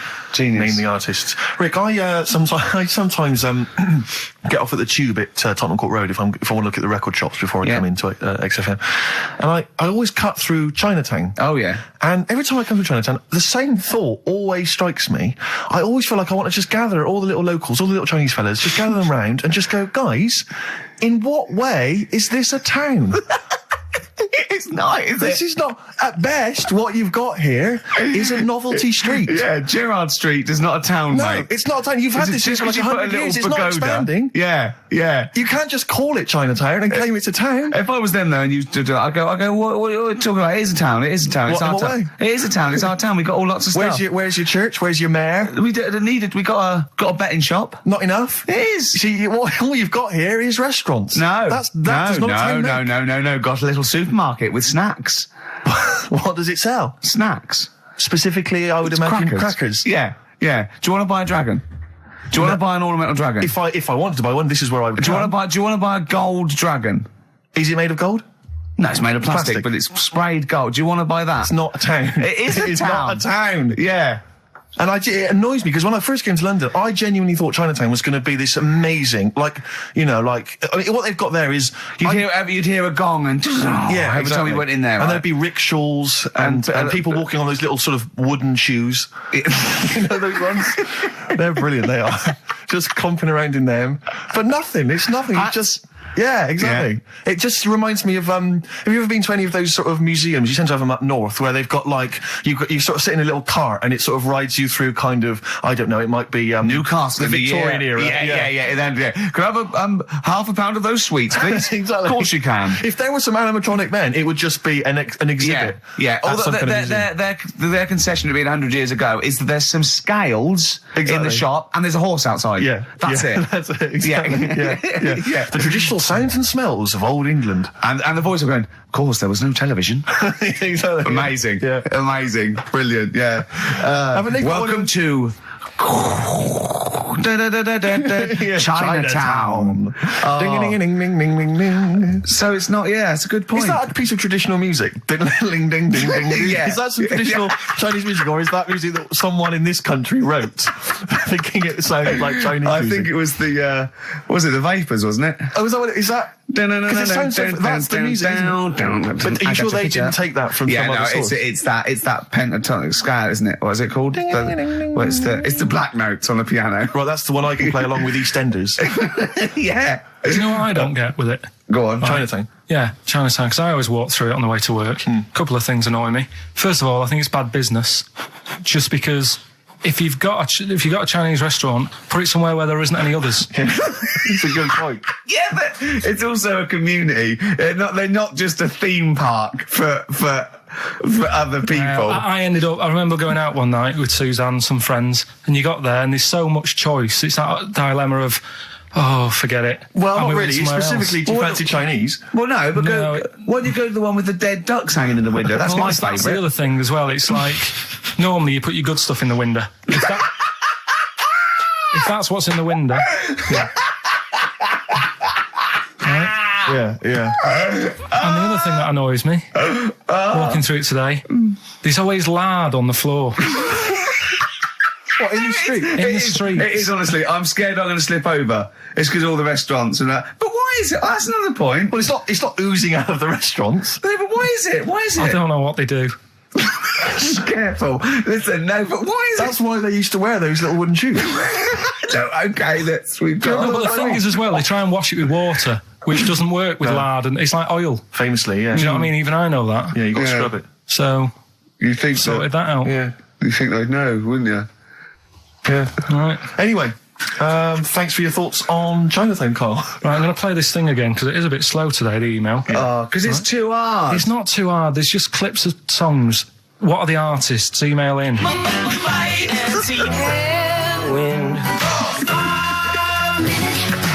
XFM.co.uk. He's getting annoyed because he put the work in and no one's he's getting annoyed. Oh. Remember, I think Kevin Spacey and the signed K-Pax DVD is probably the only incentive to try and have a go at that one. So just think you could win by getting one of them. Exactly. Coming in They're coming in now, okay. This is Electronic. Electronic, getting away with it. Definitely. Do you reckon we'll get away with it? You see, you've worried me now. Yeah, I don't know. He's worried me. My apologies if you're offended at all by my reference to those little wooden shoes. Well, that's not going to help, Rick. That Chinese women used to wear. I don't think they still wear them. We've only had one complaint, haven't we? We got from the Sonys, that one about talking about the swan's penis, but. You know, things about complaints is people complain all the time. It's whether it's upheld because it goes to an authority, and then they have to go, oh yeah, look, that was in poor taste or pre-watershed or some of the things you said on TV though, you must have been stung. I've only had one upheld, one serious slap on the wrist for something I said. But what was he saying? Can you repeat it? Well, I can. Yeah, I was talking about, and it was a true story. I was talking about this little old man. His daughter was taken to home because he used to fry up bacon and rub it round to get the dog to lick them. Right. And you got a complaint? Yeah. And that was it. That's why you got a complaint. Yeah. Yeah. What's up with that? Well, he said it on Songs of Praise. They said it was in poor taste, I suppose. What other complaints? The biggest complaint ever on TV, the most complaints ever for anything on TV, was the showing of The Last Temptation of Christ. Yeah. Do you know the second? Yeah, the second was I think Anne Robinson put in the Welsh into room 101. What? Because she didn't like him and that? Yeah, she just said, well, they're going in the, She said it slightly more eloquently than that. Yes, yeah. I can the people or the place? I don't know. I think it was the place and therefore the people. Yeah. What do you mean, yeah? No, well, my mum and dad have sort of moved from Manchester. They reside now in Wales. Oh, yeah. And it is... Look at his face, turning his nose up. No, but it is pretty depressing. Do you know what I mean? It's just one of them places that... it's like you go back in time and that when you go there. I mean, maybe the major cities there, maybe Cardiff is all right. What, even coming from Manchester, it's like going back in time? It's like one of them places, it feels like every day is Sunday. Do you know what I mean? It's just depressing and grey and slate Lots everywhere. Lots of walking around going, I'm late. Well, yeah, it is the sort of attitude they have, right? This is true because my mum and dad live there and that, right? And they love it, it's all right, it's an healthy place to go when you get older and that. But this is why they don't move on in Wales. Well, I'd just like to make another... No. Sorry to any Welsh people listening, we're not saying you don't move on. Carl is. No, but... Sorry about the little Chinese shoes again. The thing as well. is, it's good that, in a way, that they do that, and they don't want to be, like, rushing about everywhere, because the way London isn't that great either, is it? Because it's totally opposite here, right? Yeah. So I'm not having a go. It is a bit dull. I think even people who live there will agree with me, right? But, like, one of the shops that my mum and dad use, right, it's only a little sort of villagey type shop, can't be bothered staying open for hours and hours, right? Because there's not enough people who use the shop. Yeah. So what you do is, they get used to what you buy. And they leave it out. They put it in a phone box outside. They put it in a phone box? Yeah. So it doesn't get wet. So my dad's loving that. Well, Once he found that out, it was like, brilliant. But how is that a bad thing? That's brilliant. Well, it's not for other people. It is for my dad, because he's picking up all sorts of stuff. Oh, no, he's not. Oh, yeah. He's not nicking other people's shopping. Well, it's not like nicking, is it? Because it's not theirs yet. Oh, and you've stitched him up on radio.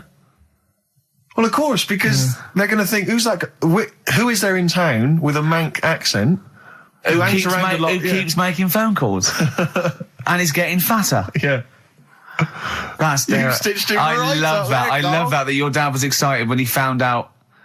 I can't believe that he's moved there. He's retired to this little village where it's based on trust and community, and he is abusing it. He's using his scally mank ways. Bloody hell, Lakers. There's no bread again.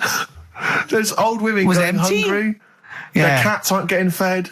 And your father is just, I can't, that's obscene. That's obscene. Oh, I think it's Die Thief. That fella from Manchester. I don't even think they've got Sky there yet, have they? They can't listen. They won't know what's... I think you stitched him right up. I hope you have, actually. I hope he goes down for it. I hope he's hounded out of the community like Frankenstein's monster. Yeah. They should get burning torches, go up to the Set fire mansion. to his cottage. Yeah. Exactly. Right, well... He's out of the choir. Yeah. Streets. Yeah. Streets. Has it come to this? Could I just extend, Rick, my apologies now to both the Chinese community and any Welsh people listening. Yeah. And I'm sure that list will increase as the show goes on. Forget about tomorrow. Feeder. Right. Listener, I'm talking to you now. Have you seen these posters around with me and Steve on it, right? It's embarrassing, right? We were mucking around at a photo session and XFM wanted to do some posters. We couldn't be bothered to do them again, so we let them have this one. Irony comes back to haunt you, and it looks like I think I'm Simon Temple or something, and Steve's alright. But we think that Karl should be in it. Definitely. Karl doesn't want to be in it, but it looks like everyone listens to this show for Karl's basically, innocent stupidity and some great tracks. Exactly. They don't listen for us anymore, No. Steve. So I think it should be a campaign to get Karl on the poster. Yeah. Well, I should point out that I think XFM are more than happy to have him on the poster. So it's just him. You don't want to be on there, do you? There's no need for me to be on it. Of course there is. Why not? I get so many emails here as I'm sat during the show reading them. So many emails saying, what does Karl look like? I Well, want if they pictures of Karl. go to xfm.co.uk/Ricky, we've got those film bits on there, those video mock-ups where I'm part of it. You can sort of... That's not see enough, it on Karl. People want to see your face. You're part of the show. Not You're an bothered. intrinsic part of the show. Yeah. Yeah, we'll get you on the poster. Why? It'll be too much on a poster. They can only take in so much. What do you mean? They can only It's take in good. so much. Yeah, it's good with two people. No. It's enough. So what do groups do then? Well, they haven't... It's like Ringo Starr is being left off the cover of Sgt. Pepper. Yeah. Or Rutherford doesn't get in a look in with Genesis. Exactly. Well, You know, Which would be outrageous. yeah. Oh, sorry, Tony Banks, you can't be in this one. Yeah. It's just me and you will be very. You see, you look like the Collins, yeah, so but you've got to be I in there. don't photograph that well either. You're joking. Is it because the shine? You look like a little cue ball because it just shines off the But a top. lot of people as well, you should dispel the myth. A lot of people think for some reason that you're fat. A lot of people say to me, is he fat? No, but that's because I haven't got much hair, so it looks like my head's big. No, they haven't even seen you. They just think from listening to the show that you're fat. That's because you're northern. They think you just eat chips Yeah. and complain about the weather, Well, complain about the south. I just think you could answer a lot of your critics. but then you see what I don't like about this world. A lot of people judge people on the way they look. Yeah. Oh, Like hey. you do. If only more people thought like that, Steve. But Karl, you judge people on the way they look. Yeah, I know. That's what I mean. But I couldn't with me, could I? Because I don't know what I look like. What? If I was listening to me on the radio, I wouldn't be able to say, oh, he's a, and slag me off and that, because I don't know what I look like. And I quite like that. Do you know what I mean? I lost. I don't know what Absolutely you're talking about. lost. Just believe me, right? I'm right on this one. It's best if you leave it. Well, we're not going to leave it. We're going to get you on the poster. Yeah. I mainly have to see myself on videotape this morning. That's put me I even showed more him. off. The animal show I did, the show. Yes. I'm doing a video, and I did behind the scenes footage, and I've got you've seen it, haven't you? I feel a little bit of Karl on there, isn't there? Yeah, It's great. yeah. It's lovely. He can't believe it. He said, "Is it playing slow?" Because he's so slow. When I come into the office, going, "All right." That's how you And my talk. head as well. I look like I'm looking into a spoon. I'm not happy with it. I just think that if we're willing if Ricky's willing to use his celebrity profile for the sake of the show, Yeah. I'm willing to look like let's say a fairly handsome, kind of cool customer. I think the very least, Karl, is that you appear on there as well. You could dress up smart. Are you worried that you'll look the worst out of all three of us? Who am I standing next to? I'm next to Steve. I'm fairly confident. Yeah. I like the way it's so predictable. You pull the string because you know what it is. It's You pull the string. what were we talking about before? I was to tell you know the most complaints ever, the Last Temptation of Christ. I haven't seen it. What is it? It's Scorsese, isn't it? It's Martin Scorsese, and I've bought the film actually recently because I was intrigued to see it, but I've not actually watched it. But from what I understand, the reason that it was so outrageous is because it has a whole sequence which shows what it would be like if Jesus had lived his life and not martyred himself on the cross, but lived his life as a human being, part of which is him having sex. And so I think that was chiefly what the outrage was, that it was showing this godly man to be, you know, as human as he was supposedly, you know, because he's supposed to be human as well. So that's the reason. That was the reason that there was complaints there. I don't know. I haven't seen the film. Well, I can't say. You see him, do you? You see him having sex, I think, yes. Although it is an actor, Carl. Yeah, it's not actually Jesus Christ. It's not the real Robert Powell. No. It's an actor playing Robert Powell. Is that, you see, sex on films and all that, right? When I was growing up, I'd be watching... No, I'm just saying an example of this, really, right? When I was growing up as a kid and I'd be, you know, watching films with my dad, right? He'd really be enjoying a film, right? And then a sex scene would happen. Right. And he'd go... On film? Or just behind you? In the film, a sex scene would happen. Your brother up to his old tricks again. And he'd get up and go make a cup of tea, right? Right. Typhoon? That he'd stolen from some sort of telephone box?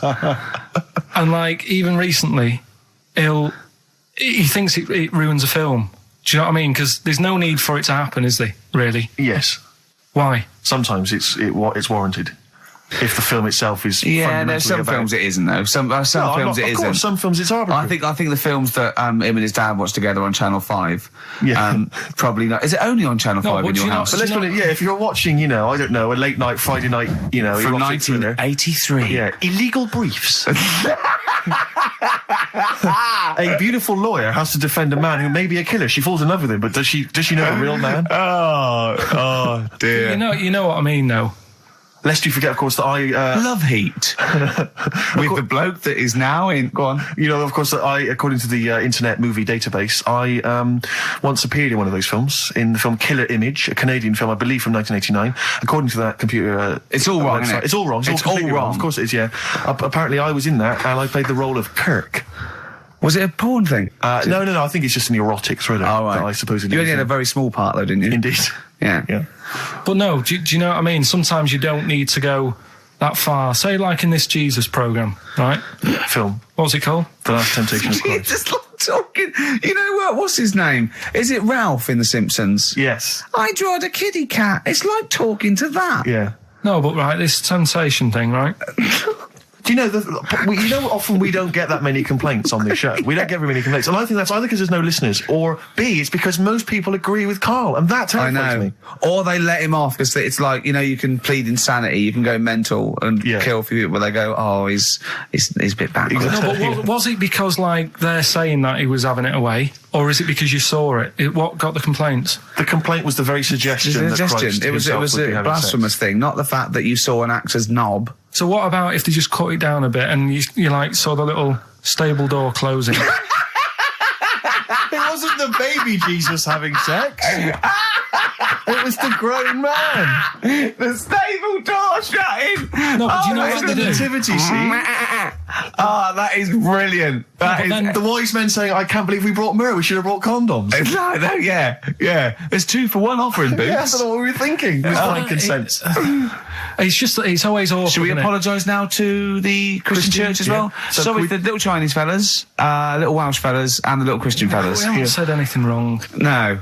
It's like, you see, when I was growing stable up... door. I love the idea that in Carl's world, he was born in a stable, just thought, well, I love this place. Yeah. I'm just going to stay here the rest of my days. This is good here.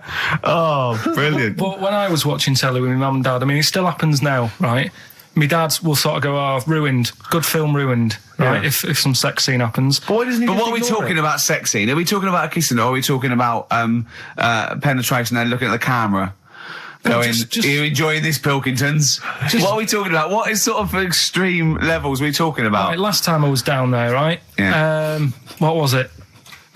Meet Joe Black. Meet Joe Black. Meet Joe Black is a terrible film. Yeah. Right?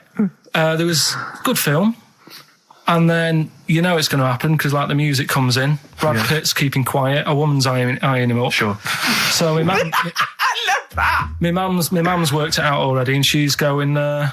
Anything on the other side, love? She knows. She knows. It's something's. So you can be enjoying a film, and you can be an hour and 10 in, and then some spidey senses of one of them can go, should we turn it over? And the other one goes, yeah, all right. Are you sure it's not them protecting you from scenes of sex? So that what they're thinking is, what if Karl gets the idea to have sex? Yeah. That could lead to procreation. We don't want any more like him. We've got to end the line here. You sure it's not the doctor? Keep calling out going, you are keeping away from women, aren't you?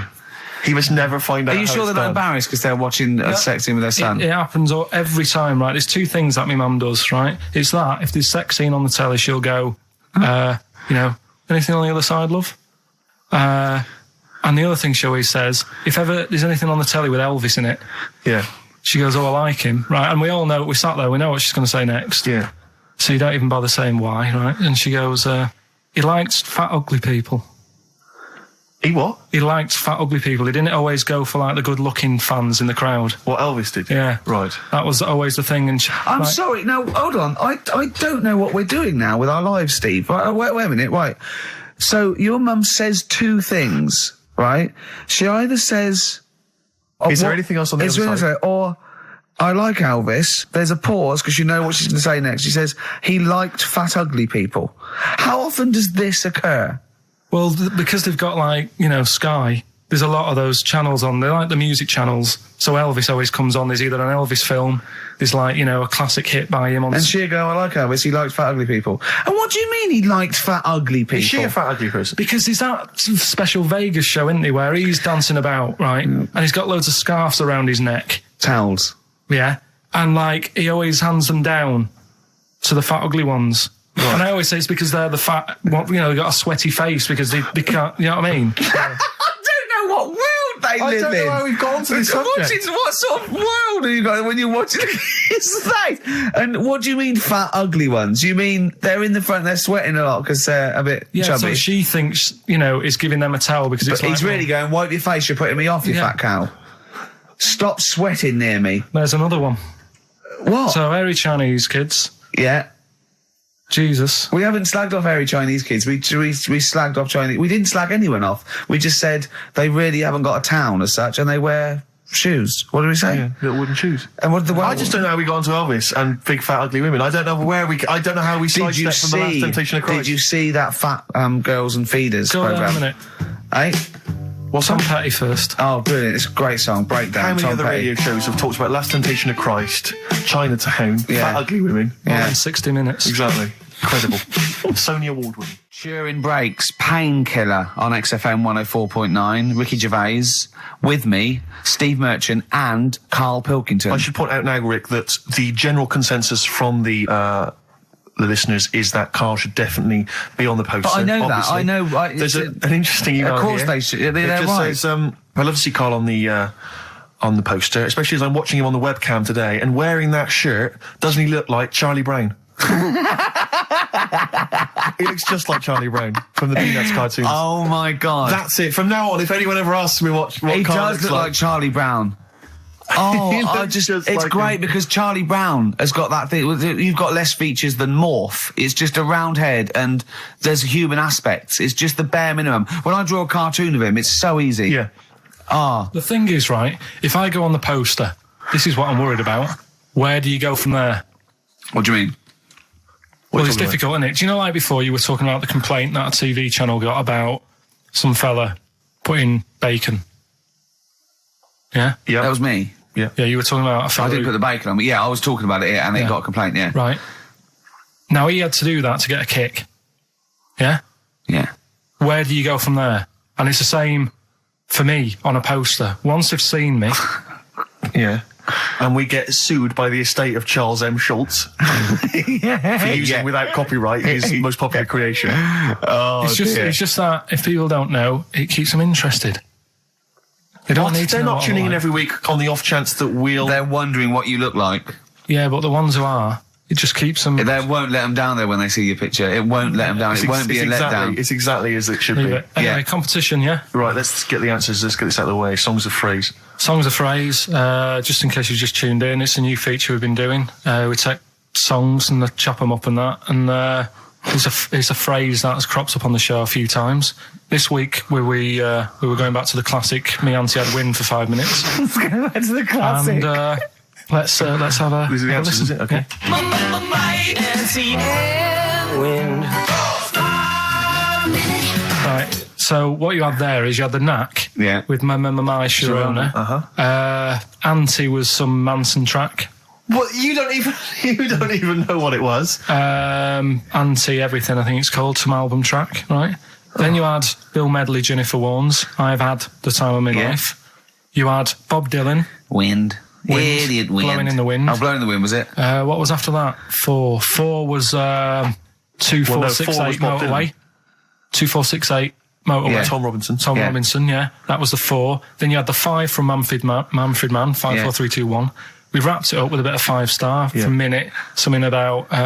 Can't wait. Can't wait another minute. Another minute. So... They're the answers. Yeah, we're looking for someone who... I don't think we got anyone who had them all right. But nobody got all 7, although in your little answer list then you only listed 6 because you got your numbers went out of sync in your own brain. Well done. Once again. Smooth. I tell you what, Carl, why don't you next week at least write down the answers for yourself? Don't need to. Well, you clearly do, because you just embarrass yourself. Don't need to. You've proved that you do. Right, okay. Anyway, well done. I'm going to give it to Paul Tier. PJ Tier, because he got 5 of the 7 correct. Well done. So he gets... and he's getting that signed Kevin Spacey Yeah, DVD. if you can just email us your address as well and get them off to you today. All right. Brilliant. That's what you're dealing with. So you've done that competition, that's been put to bed. Let's have a great tune, Rick, and then what else we got? We got some monkey news? We've got some monkey news. We've got Cheap as Chimps. We're doing the film thing. Right. Got the film thing. What film is it this week? Silence of the Lambs. You can be owning that by 3 o'clock on VHS. Is it about $4.99? Is it? Thereabouts. 20th Century Boy. Come on, Mark. Some people want a 21st Century Boy these days. Mark Bowden there. A little bit out of date on XFM 104.9. Ricky Gervais, Steve Merchant, Karl Pilkington. Right, it's that time again, isn't it? Monkey news. Yeah, monkey news. Oh, monkey news. Right, if you're a new listener, this is where we do a bit of monkey news.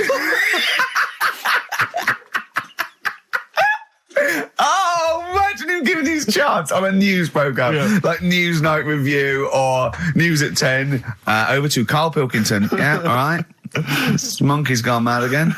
Go on. Right, we've done quite a lot of good stuff. The one that sort of kicked up most of the fuss was probably Ollie the monkey. I love the fact that they're all monkeys. He's a chimpanzee. Wow. Right. It's an ape. Well, today, right, we're looking at one that's it's called Coco. Oh yeah, the sign language one.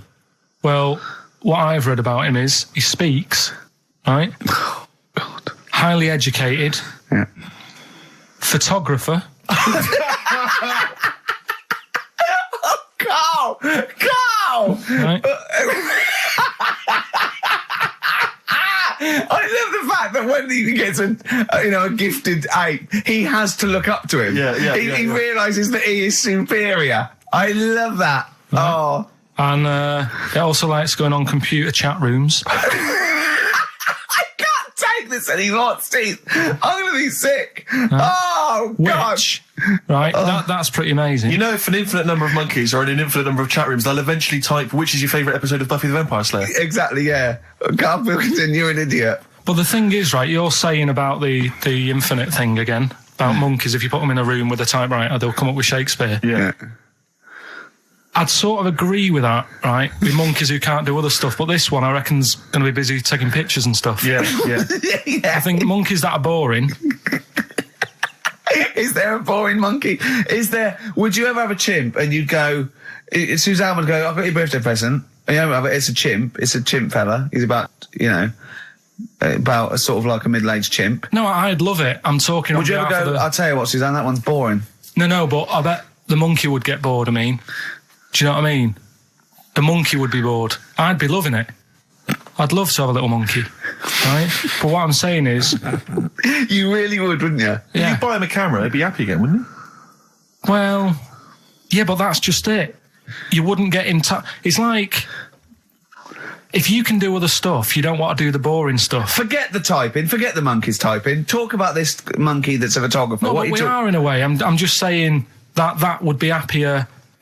Monkeys that have got nothing else to do, if they can't take pictures and that, and they can't go on chat rooms. They're happy to sit in a room typing away for infinity, yeah. Do you know what I mean? But he's got maybe a little exhibition to put on. Do you think... Do you know that most chimps and apes and monkeys still actually just live in trees? These are in laboratories and zoos and things. You know, that's not the norm. These monkeys walking around sort of chatting and riding bikes. Yeah. You know, that's not natural. Exactly. No, I know, but if you left a bike in the jungle and then came back a few years later, there wouldn't be monkeys riding around on it and a book. If you left a bike with a book in the basket, right, and you went away for 10 years and you came back, there wouldn't be a whole new transport system and schools. No. They'd eat it. They'd throw it round and eat it. All right, then, so what you're saying is you can't... See, what I think is, right, and don't take this the wrong way in that, right, Stephen Hawking. Yes. Right? Now, he had a bad illness. Now, I wonder if he'd be as bright as he is if he didn't have that. Right. Because he's had time to sit down, he's like, well, what can I do? Yeah. They've gone give him a book. And he read it. I like that. Give us another one. Yes. He's got a lot of time on his hands. Yes. Now, what I'm saying is monkeys... Right. This one here, Coco, which I think was a gorilla. Right. Right? That wouldn't have been happy on a little keyboard, just doing that all day, because he'd be going, well, I could be out taking pictures. Sure. Play a record! Yeah. Do you know what I mean? Play a record! Yeah. Done. You're an idiot! There it was.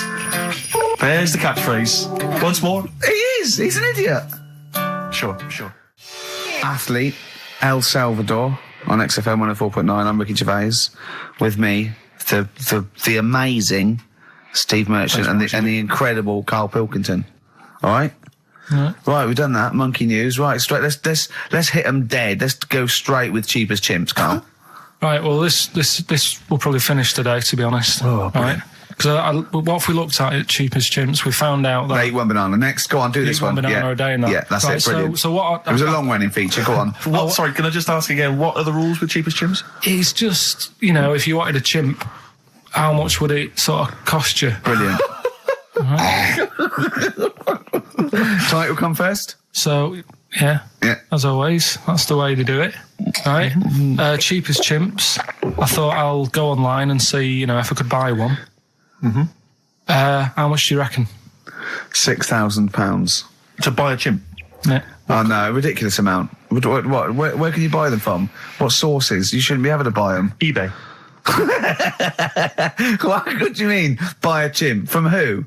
There was this website that was selling stuff. What you could actually... What are you talking about? Right, here we go then, right? I looked at it. Here's some of the other animals that were on there. No, wait a minute. What, are these poachers? I don't know. What, the zoos that got bored with them? Where can you buy a chimp? I don't want to give it a plug.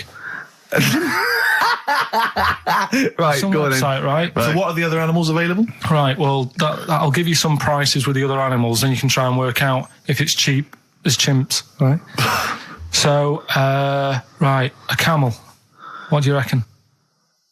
£25,000. Right, $8,000 for a camel, right? Sloth? 40 quid. $3,000. Right. Last one, Bengal tiger. Oh, that's got to be pricey. $12,000. $1,800. What? Yeah. Karl, this is an awful website. That can't be true, mate. Right, That's so awful. a chimp. Well, $5,000. I'm going to go with $1,000. $55,000. What? Yeah. That doesn't make sense. It's mad, isn't it? Yeah. So, But I don't know what to say because this is rubbish anyway. What website can you buy? Okay, get me a tiger. Here's $1,000. Get me a tiger. well, I don't know You're an idiot. if postage and packages and... Sorry, so where does the cheapest chimps element come in? Well, that's sort Aren't of you supposed to rounds it up. shout, it's cheap as chimps at the end? Well, it isn't. That's why I want to finish the feature. I don't know know what is in the cheapest chimps. Oh, this is amazing. This is amazing broadcasting. So we're up for a Sony Award, aren't we? I hope they're listening, because it's ours. Yeah. With features like cheapest chimps, it's ending because they're not. It's in the bag. And do you remember? Here's Athlete. Can't stop the Red Hot Chili Peppers. Well, I've got news for you, boys. I don't want to stop you. I love your funk rock fusion. Word of warning, no nudity. Repeat, no nudity at this gig. I do it like you. I think you should host a whole show like that. I think it's lovely. So, have you ever done any proper DJ, like in a pub or a club? Because I know Karl had his own. I had my own disco when I was a kid. Yeah, not proper. I had a gig once when I had to. It was 2 nights a week in the local pub. Just the 2 decks. That was in a suitcase. You know, those sort of all-in-one thing. And they just wanted the same records. They wanted Rod Stewart, Baby Jane. They wanted about 11:15 when they were all drunk. They wanted Don McLean's American Pie, which they all sang along to. Yeah. Uptown Girl they liked. Right. But yeah, I didn't used to do the talking. Did you do the patter? No, I couldn't. I just don't understand it. I just love those wedding sort of DJs that they have to give you extra information. They can't just play a song. They have to say things like, "Ooh, all the way back there in the Commodore's easy." It's sort of like they have to tell you something. Who's listening? They're just going to play the next record. It's a wedding. Yeah. It's like there's like the controller of a local radio station listening. He just happens to be at the wedding, thinking, "Hang on, hold on, he's played a record, but he's got extra information." Well, they should do useful things at a wedding. Like, will the overweight aunt in the purple dress please now take the floor with little unfortunate kid and let him hop around? As the dance floor is currently empty, will any 8-year-old boys wearing those tiny tuxedos please slide across the dance floor on their knees? Until they are taken home and put to bed early. I went to one once. And the bloke who'd hired it went to the DJ, and this DJ that had come with this sort of party wanted a 70s disco, and he looked like Woody Allen, right? And I was sure he used to be a gentleman's outfitters, like, and he said, "Oh, I wanted a 70s disco," and he went, "Well, I've got Bicycle Race by Queen lined up, I've got ELO, and I've got Cliff We Don't Talk Anymore." So, and he went, "Well, I went sort of more disco." He went, "I don't really want to blow all my Earth, Wind and Fire before 10. But it's like all planned. There is a rule. There are rules.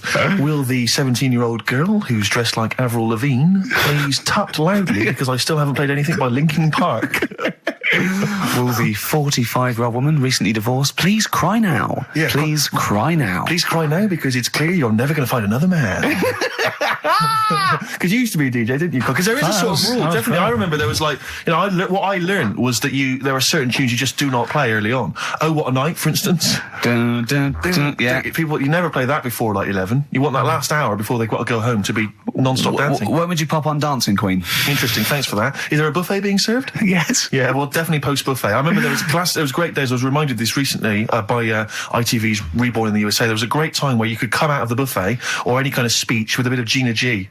I remember there was a great period for a couple of years where that was always a barnstormer. Sure. Sadly, no longer the case. What about, because the danger is, of course, you go back to the 70s, maybe you got Dancing Queen, but how many do you play before you come into the 80s with perhaps Billie Jean? Or Soft Cell? Soft Cell's always a classic, yeah. I'd love to hear that. And, because there's always controversy now, as to whether Love Shack is overplayed. I know that's a big discussion now. I've never liked it. No, I just like, will any 35-year-old men please now dance ironically to Bombastic in the vain hope that someone would actually find them attractive? Love Shack? Oh no, never liked Come it. on, Eileen? I never. Yeah, all right. I just never liked any records that with a hint of novelty about them. They are popular though. They're floor fillers. I hate them. You haven't done DJing, have you? Exactly. What do you mean? Singing on the other side of your face. Have you? Yeah. Have you? Yeah. You didn't play Dexter's Midnight Runners? Probably. Yeah. Yeah, I mean, I didn't plan it out that much when I did it. It was like, I knew I had the tights and cigars to give away. Yeah. Which he stole from his parents' bedroom beforehand. Yeah. Why were you giving away stuff at a disco anyway? Why were you just playing records? Because people liked it, didn't they? If it wasn't... It hasn't changed. We're doing this. We talk rubbish, we play records, and we give away crap that we found. Yeah. It hasn't changed, has it? And, so I had some good times. I mean, for people who haven't been listening all the time, it was called Pilkington's Making Music. Yeah, it was like Pilkington, and my mate was called something Making, and the music was what we played, right? And he had some cards made, had some nice blue glossy cards made, but they were quite expensive. Yeah. So I used to hand them out, and then they'd say cheers for that, and say, no, write it down, write the number down, I want that back. Yeah. Brilliant. Because they were quite pricey. Yeah. Classy done. businessman there. Made, I think Richard Branson used to do that. I think so, yeah. Saved a bit of money, because my dad made some lights, Sonny. He just like... He said he made them, he found them in a telephone box. People were making phone calls in the dark around the neighbourhood. Exactly. It was just white bulbs in like a box, and like my mate making, he used to just flick them on and off at the thing, and then they'd be in time with the music and that. And perfect. Well, you had to sit there and I love that. We got our sound to light system. What's his name? Colin. Yeah. Brilliant. Right. So did you ever rent him out? Right, well, we never had any disasters, right? But my mate did one, right? And I don't know if it's that funny, really, but I'll tell you anyway, right? He was doing this gig, and it was probably one of the biggest gigs, right, that he ever had. Must have been a couple of hundred people there, and in like a big sort of warehouse thing. Anyway, for some reason, there was some problem with a big speaker that fell, right? So the police turn up and stuff. Right. And they try to control the night, and they're going, can everyone sit down? We try to control it. Can you sit down? So anyway, you get a few like little groups of people sitting down on the floor, and people were still stood up, and the police were saying, look, you know, we're going to cancel this whole night if you don't all sit down. And more people are sort of sitting down. It's going on for about 20 odd minutes, right? Will you please sit down? And it gets to this point when there's just one lad stood up in the middle. And he's going, look, you're ruining it for everyone. Will you sit down? And it goes quiet for a bit, and someone's muttering something. And he goes, the lad standing up has got calipers on his legs. Can we have a round of applause for the kid? Who said that? It was this lad who was doing the DJ. He was the DJ. So, like, they kept the police and everything were saying, well, you sit down, you're ruining it for everyone else. Dear. You know, the quick way to sort that out would have been to play James. Or sit down. Yeah. But most of mine I had good nights. Yeah. Always got rebooks and stuff. And I had a bunch of Venture Scouts went mental once, had a food fight. What are you playing to Venture Scouts for? Well, we got booked by everyone, Rick. We started with weddings and local, things, but we soon went up. At one point we played a massive gig in a big tent in the middle of nowhere for some scouts, and they absolutely loved us. Rage Against the Machine. Oh, they couldn't believe their luck. Do you know when they say weddings and bar mitzvahs? Do they get a lot of discos playing bar mitzvahs? Is that a big? I don't know. So. What happens at a bar mitzvah? Well, I've not never been to a bar mitzvah. Could someone phone in if you had a little bar mitzvah? Tell me what it was like. What do you play at bar mitzvah? I don't know what the occasion is really. It's becoming a man, isn't it? Yeah. All right. We learned something, won't we, Carl? Yeah, all right. Do you want them to phone in? Yeah. Do we? Well, I want to know if they really do have DJs at bar mitzvahs. All right. Oh, wait. How interested are you in that? Well, I don't want to embarrass myself one day. Sure. Carl, you've got to learn, haven't you? I'll tell you what, have we got time for the film thing as well? Yeah, play the film thing now. No, let's play a tune. Let's play a tune. Oh, I can't believe my luck. Bit of Cure? Yeah. Forest, The Cure, on XFM 104.9. Wow. Brilliant. Someone called in, she's been to a bar mitzvah, and they do have apparently a crap disco. And apparently, what happens? Well, Carl asked her what happens. She said, you just sit around and see the kid who's getting bar mitzvah, or the man now, get given loads of money. Right. And I said, is there a female equivalent? And apparently there is a female equivalent of a bar mitzvah, but she didn't know what it was called. What's that? A bar titzvah. Right, I'm just going to add to the list of people we've offended. Sorry to Jewish people as well. Yeah, we've got... So sorry to Jewish people, sorry to Chinese people, sorry to Welsh people. Ugly fat women. Well, don't put the Welsh in twice. Sorry to Elvis fans. Elvis fans. Animal lovers. Animal lovers. Brilliant. Well, lovers of great radio. Yeah. That was, music lovers. Good, well, sorry about that. Apologies to all of you. Yeah. And, we haven't even had time for, we haven't got time for the film thing this week. Oh, why not? Just, it's running tight, really. Are you sure? We haven't done Cheeky Freak of the Week. That's a new feature, isn't it? That's a new feature. Cheeky Freak of the Week. Let's do Cheeky Freak of the Week. What is the cheekiest Freak of the Week? So I'm just going to apologise now. I've just had freaks. Sorry to freaks. Okay. Right, go ahead. Well, I say it's a new feature, but we've sort of touched on it in the past with... We always talk about freaks. Hairy Chinese Kid. Yeah. We've had the Pillow Man. Yeah. Oh, you called a draft excluder? Just make a note of that, would you, Rick, on the list? People without arms and legs. But at least, you see, the Pillow Man, what do you picture? Because I was saying to Ricky in the week, right, I'm a great fan of the Elephant Man.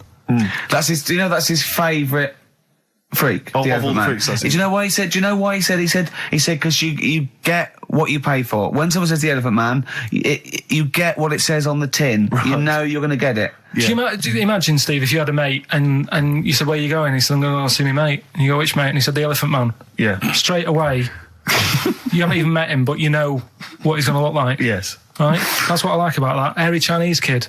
Yeah, you know what you're going to get. Pillow Man. Yeah, not so good. What does that mean? It could be one of those big fat things on that show, couldn't it? A big pillow, like a... Yeah. They had that big thing about the fat people and feeders. They were getting up to like 60 stone and that big one. And there's a thing called fat admirers that just fancy fat women, right? And you writing that down? Yeah, sorry. And they had blow up versions. It looked like a bouncy castle. Wow. Yeah. Really? Yeah. You'd be knackered when you blew that up. Yeah, you just wouldn't want to go forget it. Yeah. Oh, God. Well, that's people being cruel as well, isn't it? Because after watching the programme on Channel 4 about the fat people and fellas who like them and stuff, there was a story on one of the news websites about some fella in Germany, right? He was a big fella, must have been about 50 stone, and he fell over, right? And I think he hurt his ankle or something. And Timber. They sent firemen instead of like an ambulance. Yeah. So straight away they're having a bit of a laugh. They're not. No, they've got winching gear. Well, they didn't know. They didn't have winching gear. They had to use the hose pipes to carry him out. I think it was Anna Nova, that news website. They had to use the hose pipes. So they made like a bed using the hose pipes. Oh, yeah. And had to carry him out on that. And then they had to sort of get him into a special truck, they said. Mm-hmm. And do the same when they got to the hospital. I mean, that's mad, isn't it? They shouldn't do that. Although, Carl, I'm loving that story. I'm just worried that we're not going to be able to fit in Cheeky Freak of the Week. What's the Cheeky Freak of the Week? All right, Cheeky Freak of the Week. Something I found on the net. Yeah. Fella who had 27 toes and fingers. In a jar? No, still on him. And proper ones as well, not like little stumps and that. Proper, fully formed fingers. Was he a pianist? Close-up magician? I don't know what he did. He just said that he's... Cat's cradle professional. Did he ever work on finger bobs?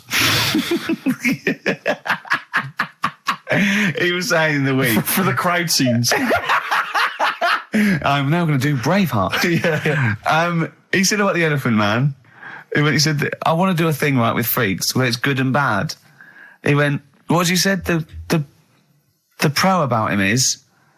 What about the fella with loads of fingers, or...? No, the Elephant Man. Well, he said the bad thing is he stretches his jumpers. When he puts them on. Yeah. And what's the good thing? Sort of, he never gets up and goes, oh, my hair's a bit of a mess today. No. He's always having another bad face day.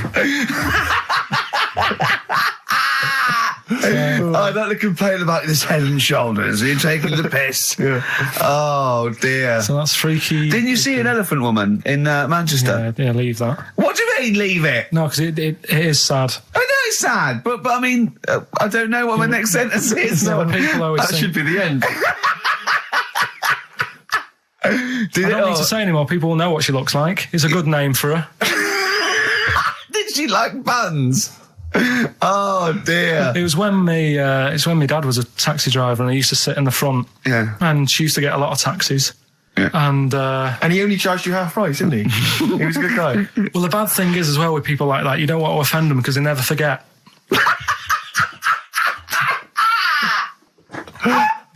Oh, go! Go, Pilkington! I was sat in the front of the cab, and my dad goes, right, we're going to go and pick the you know, I can't even tell you the name. These guys just evil. Right? What do you mean? No, leave it. So she's got. No, Carl, please. tell me what he said. No. You've already stitched him up. He's Stephen things from Little Welsh I don't Fellas. care. Right, what did he call her? Steve, back me up on this. I really don't want to be fair, our opinion of him is already pretty low. Look, tell me what he said. No, it's not. I'm scared of what my dad gets. It's the person who's got the She's thing not wrong. listening, is she? Well, her headphones wouldn't fit on her head. Tell me what he called her. I don't want to. Tell me what he called her, Carl. I'm getting angry, man. Tell me what he called her. No, I'll leave that. Honestly, Tell me what he... It doesn't matter. Tell me what he called her. Carl, just... I'm going to go... Seriously, I want to know what he called her. Right, you're not going to stop this show. We're not doing the next show until you tell me what he called her. What did your father call the elephant head woman? Tell me. Spudhead.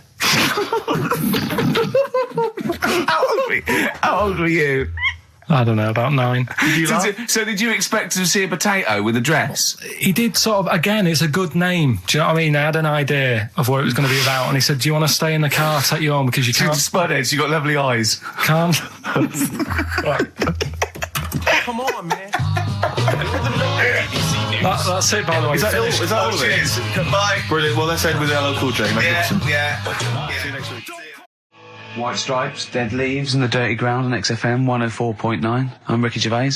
With me, Steve Merchant, Karl Pilkington. We have got a great show lined up for you. Absolutely. Today it's just, Valentine's weekend, some love songs, we've got some chat, and of course the competitions. I'll tell you what, I was walking here today, and the West End is crammed. There's helicopters, there's police, there's about 1 million people sort of just milling around, standing around with placards and stuff. I don't know what they're doing, but they've got too much time around. They need a war. You don't read the newspapers, do you? Boring. Ooh, those boys can rock there. That's the Guns with all their roses. And Sweet Child of Mine. On XFM 104.9. I enjoyed that. Yeah. That was good. It rocks. I hope the audience was playing it loud like us. Yeah. Ricky Gervais, Steve Merchant, Karl Pilkington. Well, look at him yawning. How rude is that? Carl, what's wrong with you, man? Have you been up late? A little bit. Girlfriend was away, wasn't she, yesterday? Yeah, I always have a problem with that. I always have... Because you don't go to bed, do you, early? Do you know what I mean? You sort of think... I just always find that thing that if, you know, you're used to living with someone... Yeah. One of you will go, let's go to bed, then you'll go, all right. But when you're on your own, you go... You just forget to go to bed. I just stay up. Okay, stop eating now, Carl. You've ate all the food. That's just a plate. All right. Okay. Yeah. No, I stayed up and watched... there was a thing on about Dracula. Right. What, Dracula? And I found a flaw in it. Go on. Not the fact that he's the living dead and is... No. And drinks blood to stay alive and he doesn't reflect. And he can in turn into a mirrors. bat. Well, and you can... Go on. the mirror thing, he can't look in mirrors. Can he? Well, he can look in mirrors, but he can't see himself in a mirror. Yeah. That still doesn't work. Go on. Go on. It doesn't work at all, Carl. It doesn't work Go anyway. on. Well... Centre parting's always really neat. His centre parting's always... How does he do it if he can't look in the mirror? Blood on the floor or something it was called. Rubbish. I love the flaw in the Dracula film is that his centre parting's too neat. How did he do it without a mirror? Oh. Was it a documentary about Dracula? No, Yeah, there was... the real it's Dracula. The real called- Dracula. Bit. Yeah, the real Dracula. The It's true just a story. film. It had blood on the floor or something it's called. Yeah. It's rubbish. From 1970. Yeah. Right, but you say that and watch that. You know there aren't Yeah, really sure. vampires in that sense. Yeah. Yeah, but it still annoys you that his centre parting was too neat. Well, if you're going to do it, do you know what I mean? I'd like to see him with a fringe sort of pushed forward and maybe a hood up, alright? Come to stop your blood and that, alright? Yeah, just bits of tissue paper all over his face where he's cut himself shaving. Oh, can't see. Bloody mirrors annoy me, alright? I'd love to see that. A little mank Drac. That'd be great, wouldn't it? Well, that might be a film that we do in our movie. Mancula. Just getting onto that. Mancula. Count Mancula. Alright? You got any rave music? Got any Oasis like that? That'd be brilliant. He came from Manchester. Please welcome Mancula. Alright? That'd be great, wouldn't it? His hair's a mess. Well, I can't see it in the mirror, can I? Well, we've got a show lined up for you.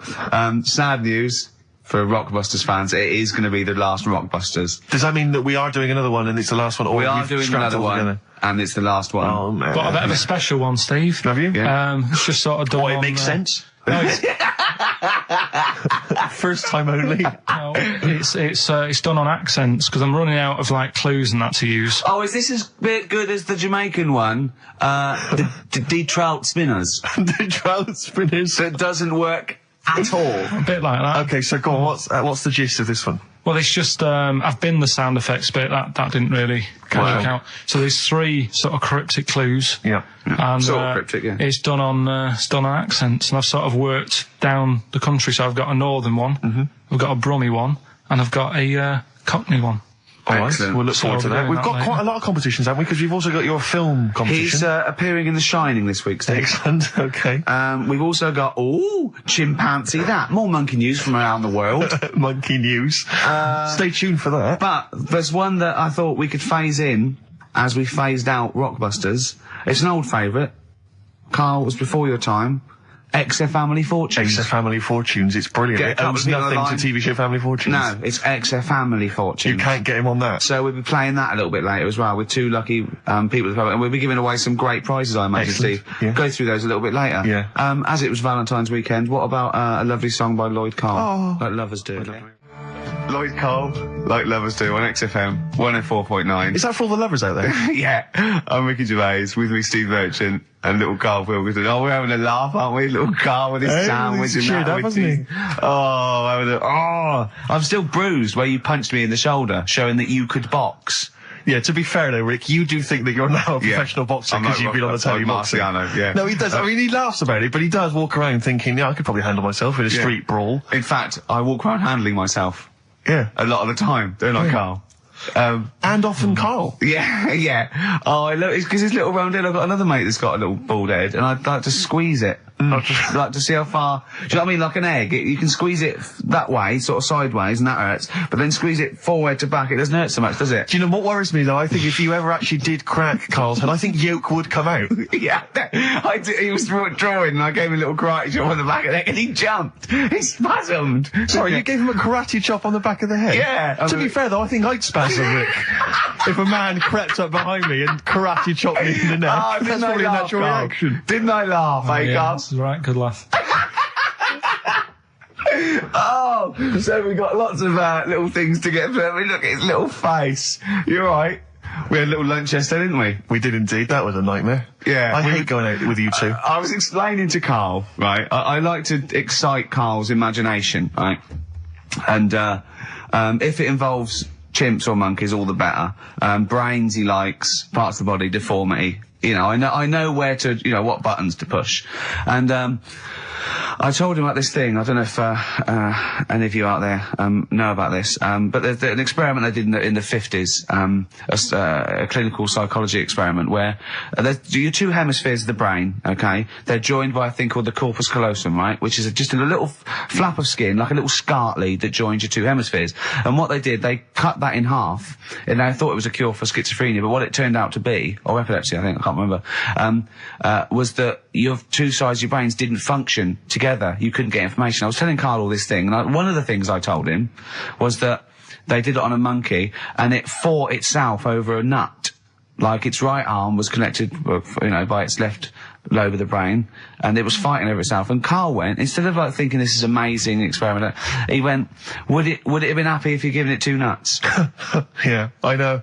Well, you started off by explaining, and I remember you mentioned, because I was watching the 2 of you as you were describing it to me, you said, of course, one side of the brain deals with symbolism, and as you said the word symbolism, I noticed Carl drift away from looking at you, pick up his mobile phone, and start pressing buttons randomly. And I thought it was the word symbolism that got him. And I noticed it took you just a moment longer. And I think the first thing you said was, when did I lose you? Yeah, I knew I'd lost him. It's extraordinary. And he doesn't even try to disguise it. I said nomenclature at one point as well. Right, yeah. And I knew I was dicey with death there. Yeah. But, but I told you tried to look it up, didn't you, on the web? You didn't find anything about it, did you? The spelling of it's, what is it again? What's the word? Corpus callosum. Yeah, so I couldn't do it. No, it's no point. Yeah. Don't bother. Give up. Don't bother. Give up. So if anyone knows any interesting facts about that, yours hasn't been cut in half, has it, Carl? That would, again, might explain something. I'll tell you what we will be talking about later. I don't know if you're sort of aware of them, Steve. Go on. Bonobos. Oh, I don't know much about bonobos. I told him about, he was looking for stuff. I said, put in bonobo. He was having no luck with chimp. And they're a form of chimpanzee, but, they're even closer to us. Evolutionarily speaking, they've got their social groups are more like ours. They're more intelligent, and he was loving it, weren't you? So is it human bonobo Karl? Is that how it works on the evolutionary ladder? Chimp Karl. Yeah. Yeah. Talking about him. So we're talking about bonobos. You're excited about that? Yeah, That's coming up in Monkey News. No, I think it's a bit of a monkey bonus.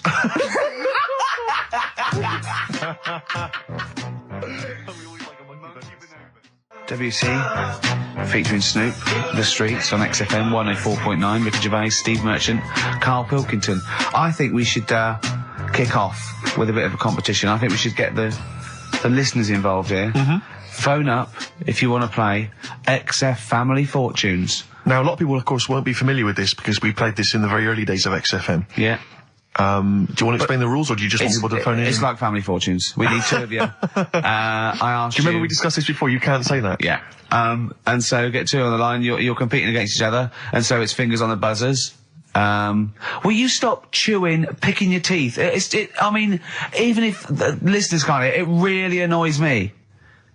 It is a bit like having a chimp in the room. Do you know what I mean, Karl? All right. Have you ever seen him eat hot food? No. Honestly, it is like a chimp. Oh,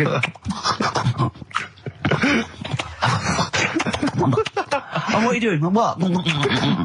Just get... Oh, God. Or like the Cookie Monster. Yeah. Oh, God. I'm never annoying, Karl, so why are you? Do you know what I mean, Steve?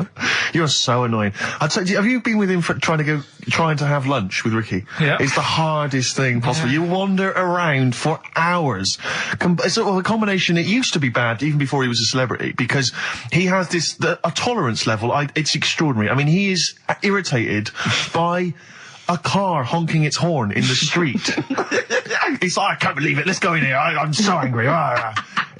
He gets annoyed by police sirens, by rain, wind, birds in the air, other people in the streets. They're the most annoying. Children particularly, whether they're in a school playground we happen to be walking past, whether they're on TV. It's just noise that isn't mine. Well, I know, but this is the thing. You are the most irritating man I've ever met, without a shadow of a doubt. I mean, you know that, Karl, don't you? I mean, noises he makes. It's extraordinary. I mean, I've been editing some behind-the-scenes footage we shot of making the second series of The Office. It's extraordinary. I've had to cut sequences out involving Ricky because they'll just think he's a gibber, just think he's an idiot, like some kind of puppet that the rest of us are controlling, because he's shouting, he's whistling, he's honking, he's making noises, he's dancing around. It's extraordinary. And if you're out trying to find somewhere to eat with him, all these irritants, all these annoyances, and it's, that music's too loud, I don't like that particular song, I'm not going in there, there's more than 8 people in that cafe, I'm not going in there. It's just extraordinary. I think we need a woman.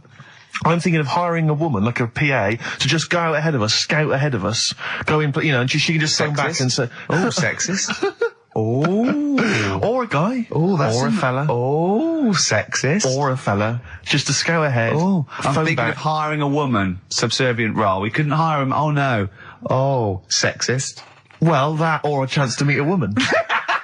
Yeah. That I'm also paying. It's like paying for it. It's Exactly. slightly more above board. Yeah. So, if you want to play Family Fortunes, call up. What's the number? 08700 800 1234. Yeah, it's just like Family Fortunes. Two of you are competing for some great prizes. And, I go, something you know how it goes, and then go buzz and play it on board. It's not as high tech as Family Fortunes. Current single from Nick Cave and the Bad Seeds, that's Bring It On. Yeah. On XFM 104.9, Ricky Gervais, Steve Merchant, Karl Pilkington, and 2 people on the line to play XF Family Fortunes. Brilliant. Hello. Steve Hello. first. Steve, hello. Steve first, hello, how you doing? You alright, mate? Where are you calling from? From my pub in Barnes. You got a pub? Yeah, In Barnes? yeah, Are you posh? no. Oh. I suppose you're the local landlord. Do they come in and sort of like go, good man, there's a shilling, get me some ale? They're all posh in Barnes, aren't they? Well, no, not all of them, actually. Does Nigel Havers come in your pub? Because he lives there, doesn't he? Well, none of them do, actually. I know there's lots of them about, aren't there, in Barnes, but no, not You've in banned them. You've banned them. Who's on the other line? It's, Jennifer. Jennifer, hello. Hello, Where are you calling from? I'm calling from Forest Hill. Forest Hill. That's Yeah. right south, and I don't go out of WC1. Oh, you should. Do you run a pub? Do I own a pub? No. Do you drink in one? Yes. That's just good. just some friendly chat there. Yeah, thing between the brain that you were talking about before. Oh, yeah. I can't remember what it's called, but they did an experiment, and apparently the length of it determines whether you're straight or gay. Is that right? That's what I heard. Yeah. Well, so what? You could actually trim it if you fancied. It didn't go that far. Oh, well, you've just interacted with Karl Pilkington. Oh my God. I treasure that. Right, here's the prizes. Okay, now, listen, don't be disappointed because, as ever, Karl has just gone through some people's drawers here at XFM and found some really quite shoddy prizes. So, you get, on DVD, I don't know if you're a fan of it. Are they a German band? Rammstein or Rammstein? Oh, you'll enjoy that. But there's any number. That includes Zu Aschk, Spiel mit mir, and Hergelade. That's just some of the classics on this, DVD of their greatest videos. Red Dwarf, the first Do you think series. Germans sit around looking at ISIS records and going, look at these Wonderwall? Possibly so. Wow. The very best of the Stone Roses, although I might have that. So anyway, there's also an I Love You compilation, kind of appropriate, and a tribute to the Ramones, which might be interesting. So you can get the idea, Steve and Jennifer, the stakes are pretty high. Okay, here we go. Extra Family Fortunes. So, fingers on the buzzers, just both go, wah! If you think you can answer this right, and then we, the highest answer or the top answer gets the chance to play or pass. If you play, you've got to get all 5 answers. There are 5 answers. Every wrong answer, you get a life, and I'll go, and when you lose 3 lifelines, then the other person can steal. It's as simple as that. If you've seen the show Family Fortunes... No, this is not based on anything I've ever seen ever in my life. Okay, right. Okay, fingers on the buzzers. Okay. Name something. We asked 8 of my mates, right? Something you associate with Karl Pilkington. Well, Okay, Jennifer, what? silliness. Yeah, that's the top answer, thick or dimness. Hang on. Do you want to play or pass? Play, please. Okay. Stay tuned, Stephen, because you might be able to steal if she gets 3 wrong. Okay. Right, okay. Right, we've got the top answer, 4 to go. Thick or dimness is top answer, obviously. Okay, Jennifer, some other things associated with Karl. Comedy. You'd think so, wouldn't you? Yeah. No, I don't even know who he is. You don't even know who he is? No, she does. She must And do. yet, bizarrely, she knows that silliness or Yeah. stupidity is I the top know, I answer. Yeah, come on. Something else. The smelly eyebrows. One more wrong answer, and then Stephen gets a chance to steal. Okay. I don't know. People are screaming it at home. Very sensible. Oh, What was that? Very sorry. sensible. Yeah. Yeah. Okay, Stephen, can you think of one of the answers that Jennifer didn't get? Must be a mind for inane nonsense. Oh, well, I'm going to give you that because number 5 is even thicker. So, yeah, what you missed is, our top answer was thick or dim. Second top answer was Manchester. Third was Roundhead. 4th was airy Chinese kid. And 5 was, even thicker. So I think Stephen's the winner there. Yeah, I think he's done well. Yeah. You enjoy Rammstein, and you get the Stone Roses and an I Love You CD. So that's the pilot for this show, okay? When Blockbuster's all over, we're going to phase in XF Family Fortunes. Karl, thoughts? It's not that good, is it? Why? It's not that good. Just...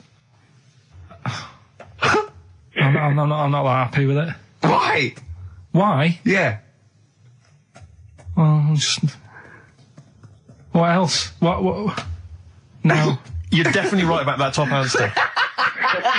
Well, thanks. Right, so Stephen wins all those prizes. Yeah. Stay on the line and we'll take your address. And we'll send some to Jennifer as well for even bothering to talk to Karl. What's this, Karl? What are you playing now? Badly drawn boy. Yeah, excellent. What Bye. am I doing Rockbusters then? Later. Rubbish. Eminem, Sing for the Moment on XFM 104.9, Gervais, Steve Merchant, Karl Pilkington. Right, Karl, moving on. Got a lot to cram in. If you yawn again, or pick your teeth, or chew, Can I just, sometimes I get told off by Karl. He gets a little bit sulky if I slag off the prizes that he sources for each competition.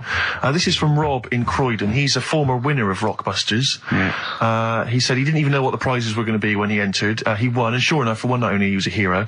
The following morning, it was just Rob again, and all I had to show for my triumph are 5 compilation CDs I'll never listen to. Yeah. And 2 DVDs I'll perhaps get £9 for on eBay. Please get some decent prizes. Ricky, you're BBC's golden child of comedy. What are you doing? How many of your listeners really are into Stephen Polyakoff's The Lost Prince? No one. That's how many. Now that is a winner. That's someone who's got a reason to like us and like you. I think he's got the same attitude as Steve when you give him something for free. Yeah. Yeah. Sorted you out with NERD tickets for last night. A lot of messing around, a lot of phoning round going on to get you them tickets. Yeah. Come in today. You enjoy the gig? Couldn't be bothered going, Karl. Typical. Yeah. I didn't say I couldn't be bothered going, Karl. You just assumed that was the case. You're right. But the point is this, Karl. Once you've given me the tickets, they are mine to do with as I see fit. The thing is, what annoys me is, right, I bet he hasn't even listened to them CDs. He might find something on there. That's his point, I think. Yeah, but, to be fair. But I don't want to give them stuff that's too good, because then they'll listen to CDs instead of XFM. Of course, there's always careful planning. So you always got an answer. Oh, Karl, you're my hero. We don't care, do we, Karl? Well, I think the prizes are all right, considering what they've got to do.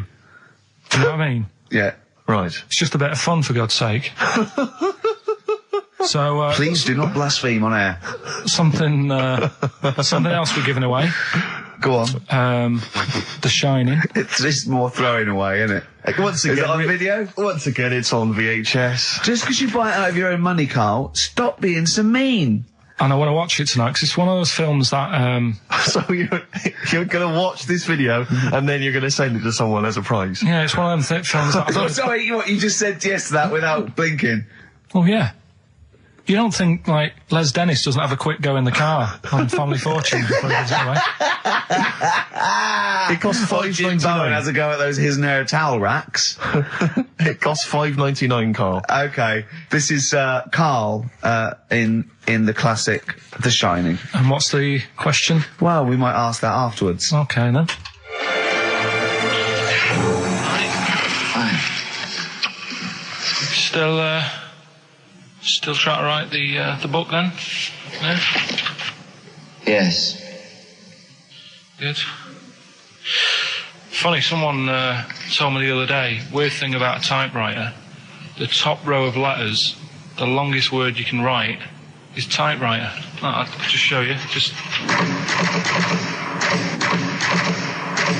That's weird, isn't it? It's just the typewriter being... You're not in the mood, are you? You're in one of those grouchy moods again, that you get into when you're writing. I'm not being grouchy. I just want to finish my work. Yeah, it's just being a bit funny, a bit offhand and that. Let me explain something to you. Go on. Whenever you come in here and interrupt me, you're breaking my concentration. You're distracting me. And it will then take me time to get back to where I was. Understand? Yeah, but I just was coming in to try and cheer you up, if you... I mean, I'm full of ideas as well, if you're having a problem coming up with stuff. Got loads of ideas you could write about.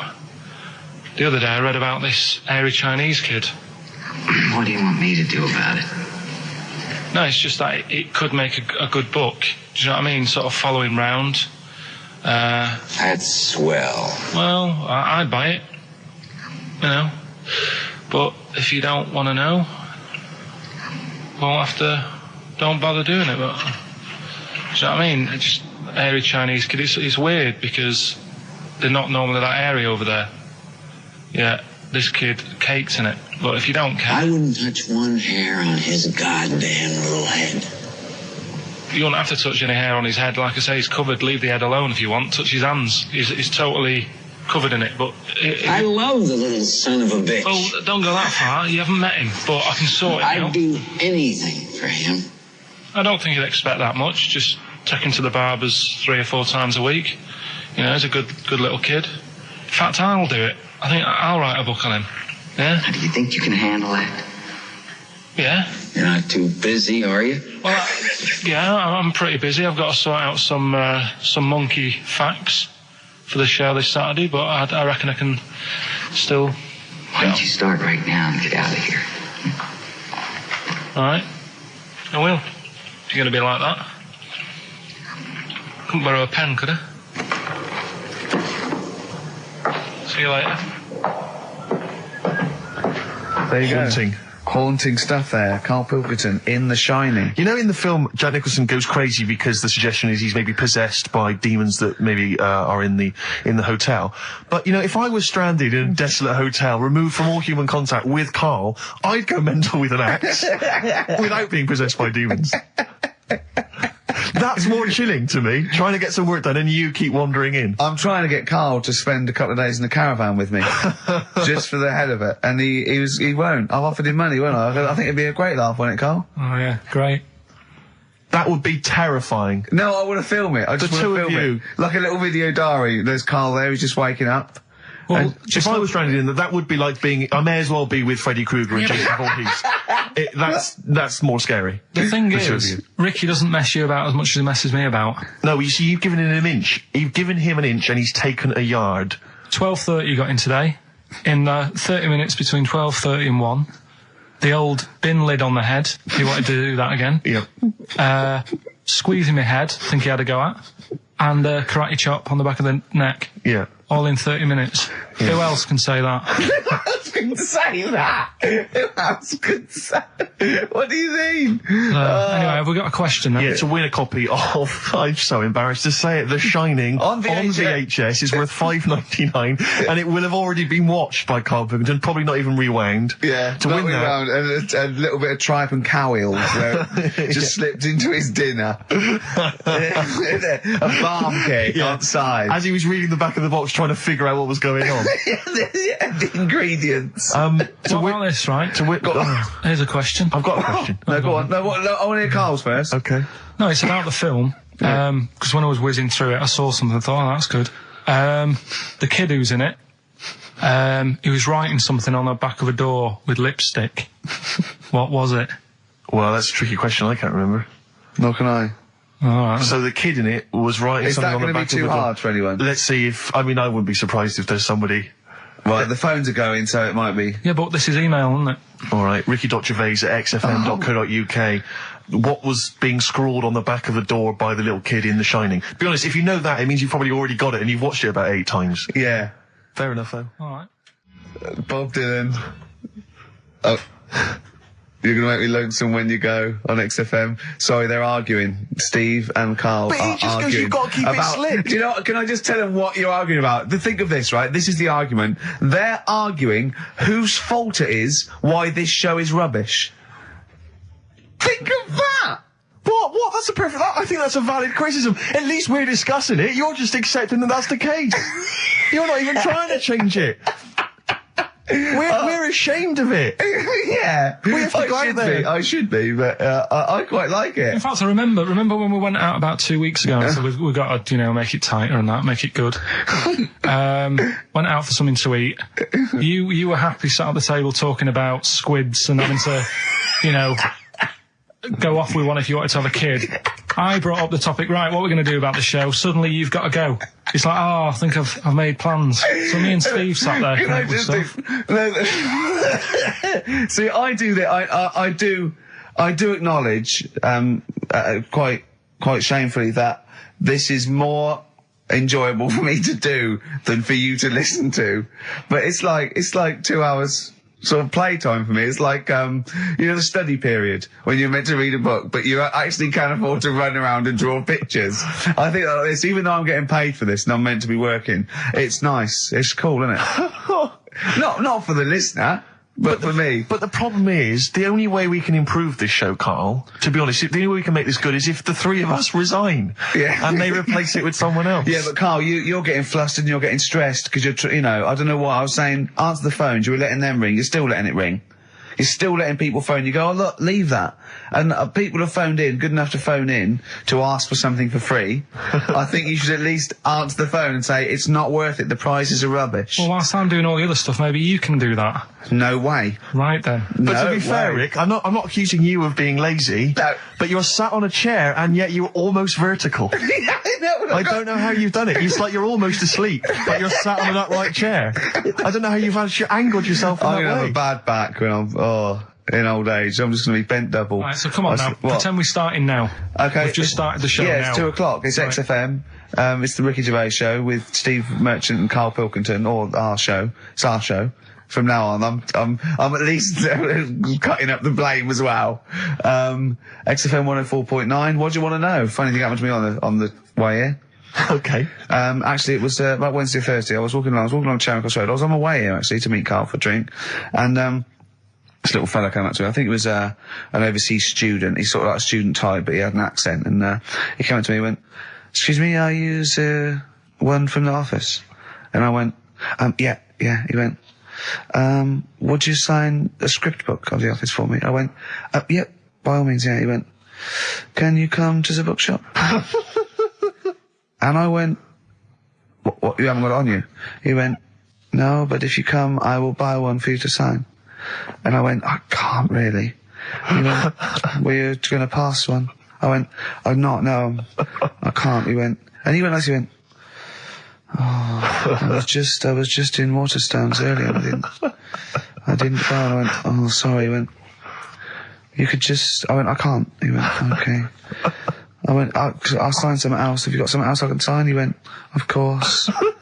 And I signed a pamphlet or a brochure or something for him. But I love the idea. Imagine me going with him and queuing up, and I'm in the queue. He's going, you're going, yeah, fine. Can you just hurry up? And he gets there, and his switch doesn't work, and he goes, can you lend me £10? Yeah. I mean, imagine that. I'm a little bit annoyed you didn't go with him, frankly, because that would have been a sale of our book, and I get a little cut from that.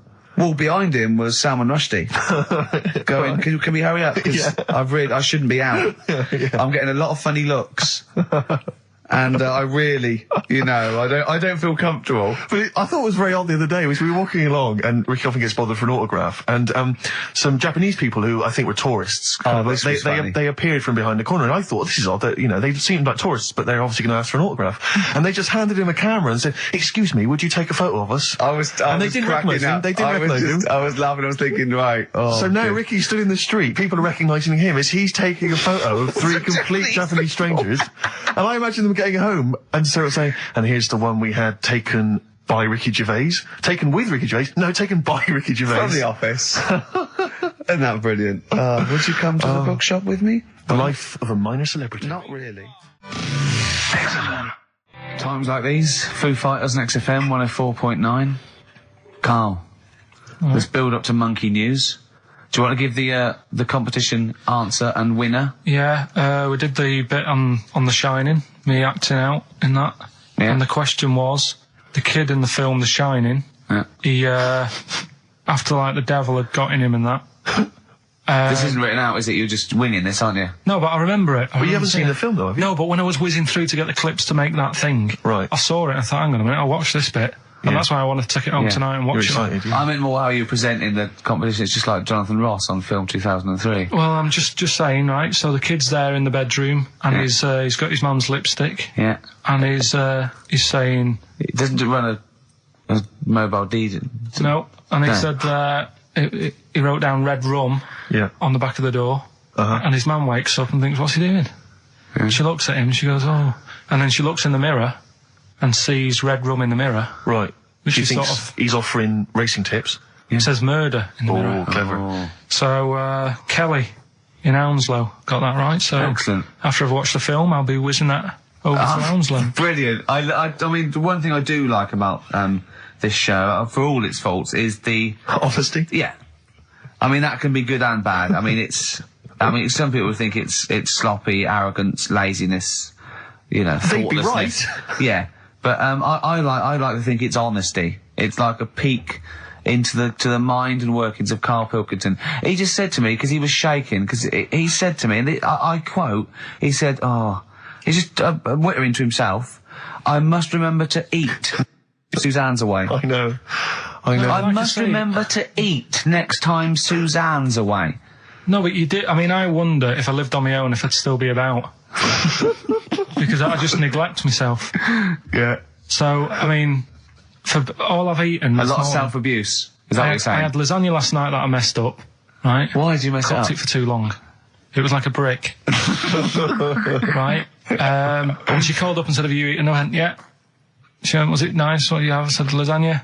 Was it nice? I thought, I don't want her to worry, because she's probably been out and had a good meal with all the work people. Yeah. I didn't want to say, well, And she went, okay, bye. And I go, that guy again. Yeah, I bet he cooked it like a brick. Yeah. I bet he threw it away. Anyway, gin and tonic. I had Scotch pancakes for breakfast. That is all I've had.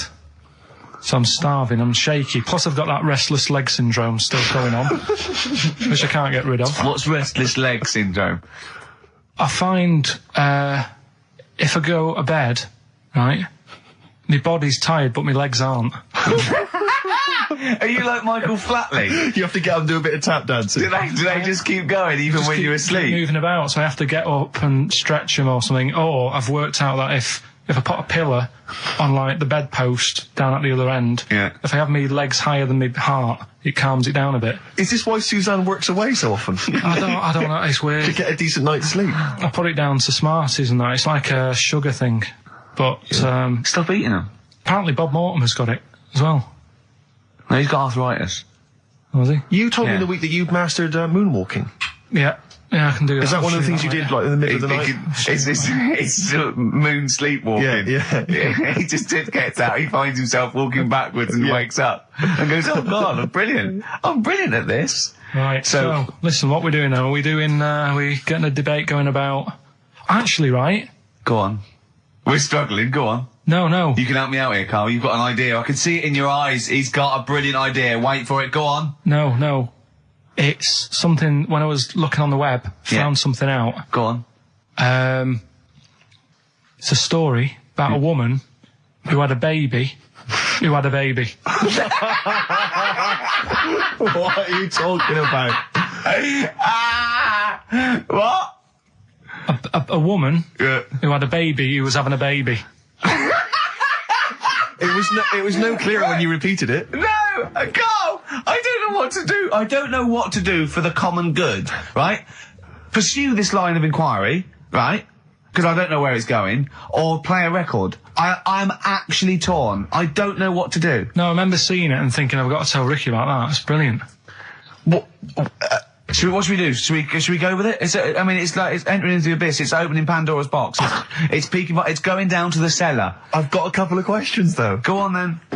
Well, come down there with me. Okay, come down the cellar with me. Okay, right, Carl. What? First of all, it was on the way. What do you mean? The baby was what? Had another? Was it? She didn't give birth. The doctor didn't find one of those set of Chinese dolls up her. Russian dolls, whatever they're called. That's what I pictured it like. Those dolls where you take the head off and there's another one in there that all look the same. But no, the story was there's a woman who's... No, don't just say it again. That's a headline. That's not a story. There was a woman who had a baby. That's not a story. Imagine handing that in as a thesis to loads of the BMA. There you go, and read that. That's a children's rhyme. Yeah. There was a woman who had a baby What do you mean? So she had a baby, right? Yeah. And that bit's fine. We're okay with that. That's normal. A woman had a child. Yeah, totally normal. She gave birth. Fine. Yeah. Next. Well, I don't know that much more apart from the fact that the baby's like roaming about, and then 12 months later, she's like, oh. Interesting. So the gestation period of that baby was actually 3 months more than an adult. Yeah. Excellent. Weird though, isn't it? So was the headline, my baby's 12 months pregnant? What are you talking about? 12 months later it had what are you talking about? Forget it. No, you haven't even finished the story. That what you said, and 12 months later, you didn't even finish the sentence. So what do you mean? No, I didn't read any more into it because I just saw that and I thought, that's weird. And then I just was thinking, oh, like, imagine the kid at school, at parents' evening. Go on. And it's like, well, your kid's pretty good. Now let's have a look at your work, sort of thing. Don't you think that'd be weird? But what? Did the child have a baby? Yeah. Of course it didn't! Play a record! We shouldn't have gone down in the cellar. We should have just left the cellar door closed. I never learned.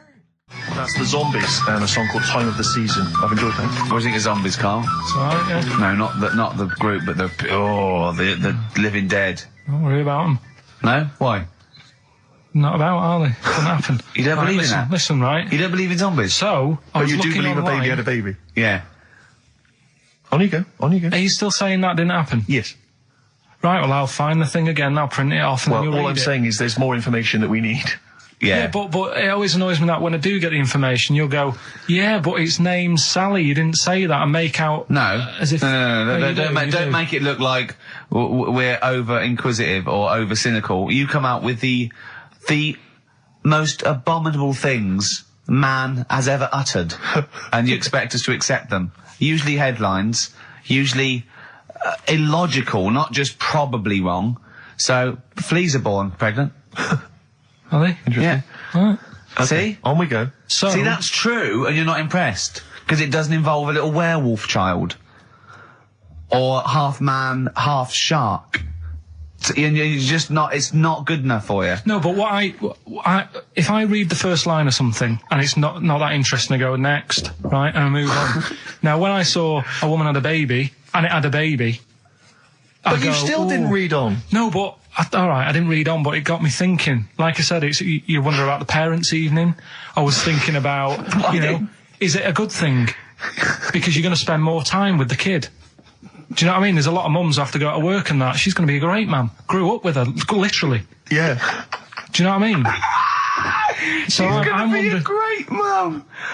I just wonder if, I know it sounds weird, but if was it the the baby that woman had, was that a girl or a boy?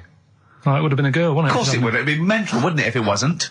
Right. It would have been a weird story, wouldn't it? So anyway, that reminded me, because we were talking about other amazing stuff that Ricky told me to find out about. Steve, are you aware of bonobos? We mentioned them earlier. I'm not particularly familiar with bonobos. Right. It sounds like a cream cake. No, they were a sort of a chimpanzee, but more advanced than the traditional chimpanzee. They live in one sort of particular area, and it's the sort of closest animal to the missing link. They're very intelligent. They take on a lot of social aspects of human. They have sex for pleasure and no other. Steve's looking annoyed. He's done, yeah. What did you find out about apparently, I found out it's 98% not human, this kind of thing. It's nearly human, but it's not. We share 98% of DNA with it. Yeah, 98%. It's a higher percentage than you. They have sex for pleasure. They do look a bit like him, though. They've got a little round head, haven't they? But, And they're much more upright than got a more flexible. I sort of get bored with animals that are like classed as being intelligent, right? So when you told me, I get bored with them. Because they're not doing enough. They're not playing Nintendo. Do you know like that people always rave on about dolphins, saying, oh, they're really bright and that. Yeah. I was having an argument with Suzanne about it, and she goes, oh yeah, dolphins are really intelligent. And I said, but what? What have they done? So she said, well, they use them in wars. They strap bombs to the back to go out to boats. Yeah. To then blow up the boats. Yeah, they're trained, yeah. Well, that isn't that bright. If it was really bright, it'd go, I'm not doing that. Well, no, they leave them. They don't blow themselves up. Anyway. But. Right, well. So anyway, bonobos, really bright and that. Now, I was looking at them, and they are, they're saying, they're just like humans, basically, right? But what I was thinking is, I didn't have a chance to ask you, if you got a mentalist, right, and put the bonobo in an exam. Okay. What do you mean a mentalist? What do you mean? Well, someone who's, a little bit, just a little bit slower than me, and put them in an exam, what would happen? Right, okay, you've got to be clearer here, Carl. What are you saying? Are you saying pit the wits of a bonobo against someone who's educationally subnormal? Yeah. What do you reckon? I don't know where to start. No, but if they're that good, why aren't they being used in labour and stuff? Do you know what I mean? What in the late? What do you mean in the government? like some jobs that they could do. Why hasn't someone caught onto it and thought, well, hang on a minute? Sorry, I'm not familiar with the bonobo. Seriously, could it do a job of work? How advanced are these creatures? Lots of animals do job of work. I think Karl wants this bonobo to start going to work with an umbrella and a bowler hat and have sort of like rudimentary language skills like morning. So I couldn't employ the bonobo to be my PA. It's not. I mean, how advanced are they? Could I teach you to go in the shops and collect something and bring it in? But you can teach a dog to do that.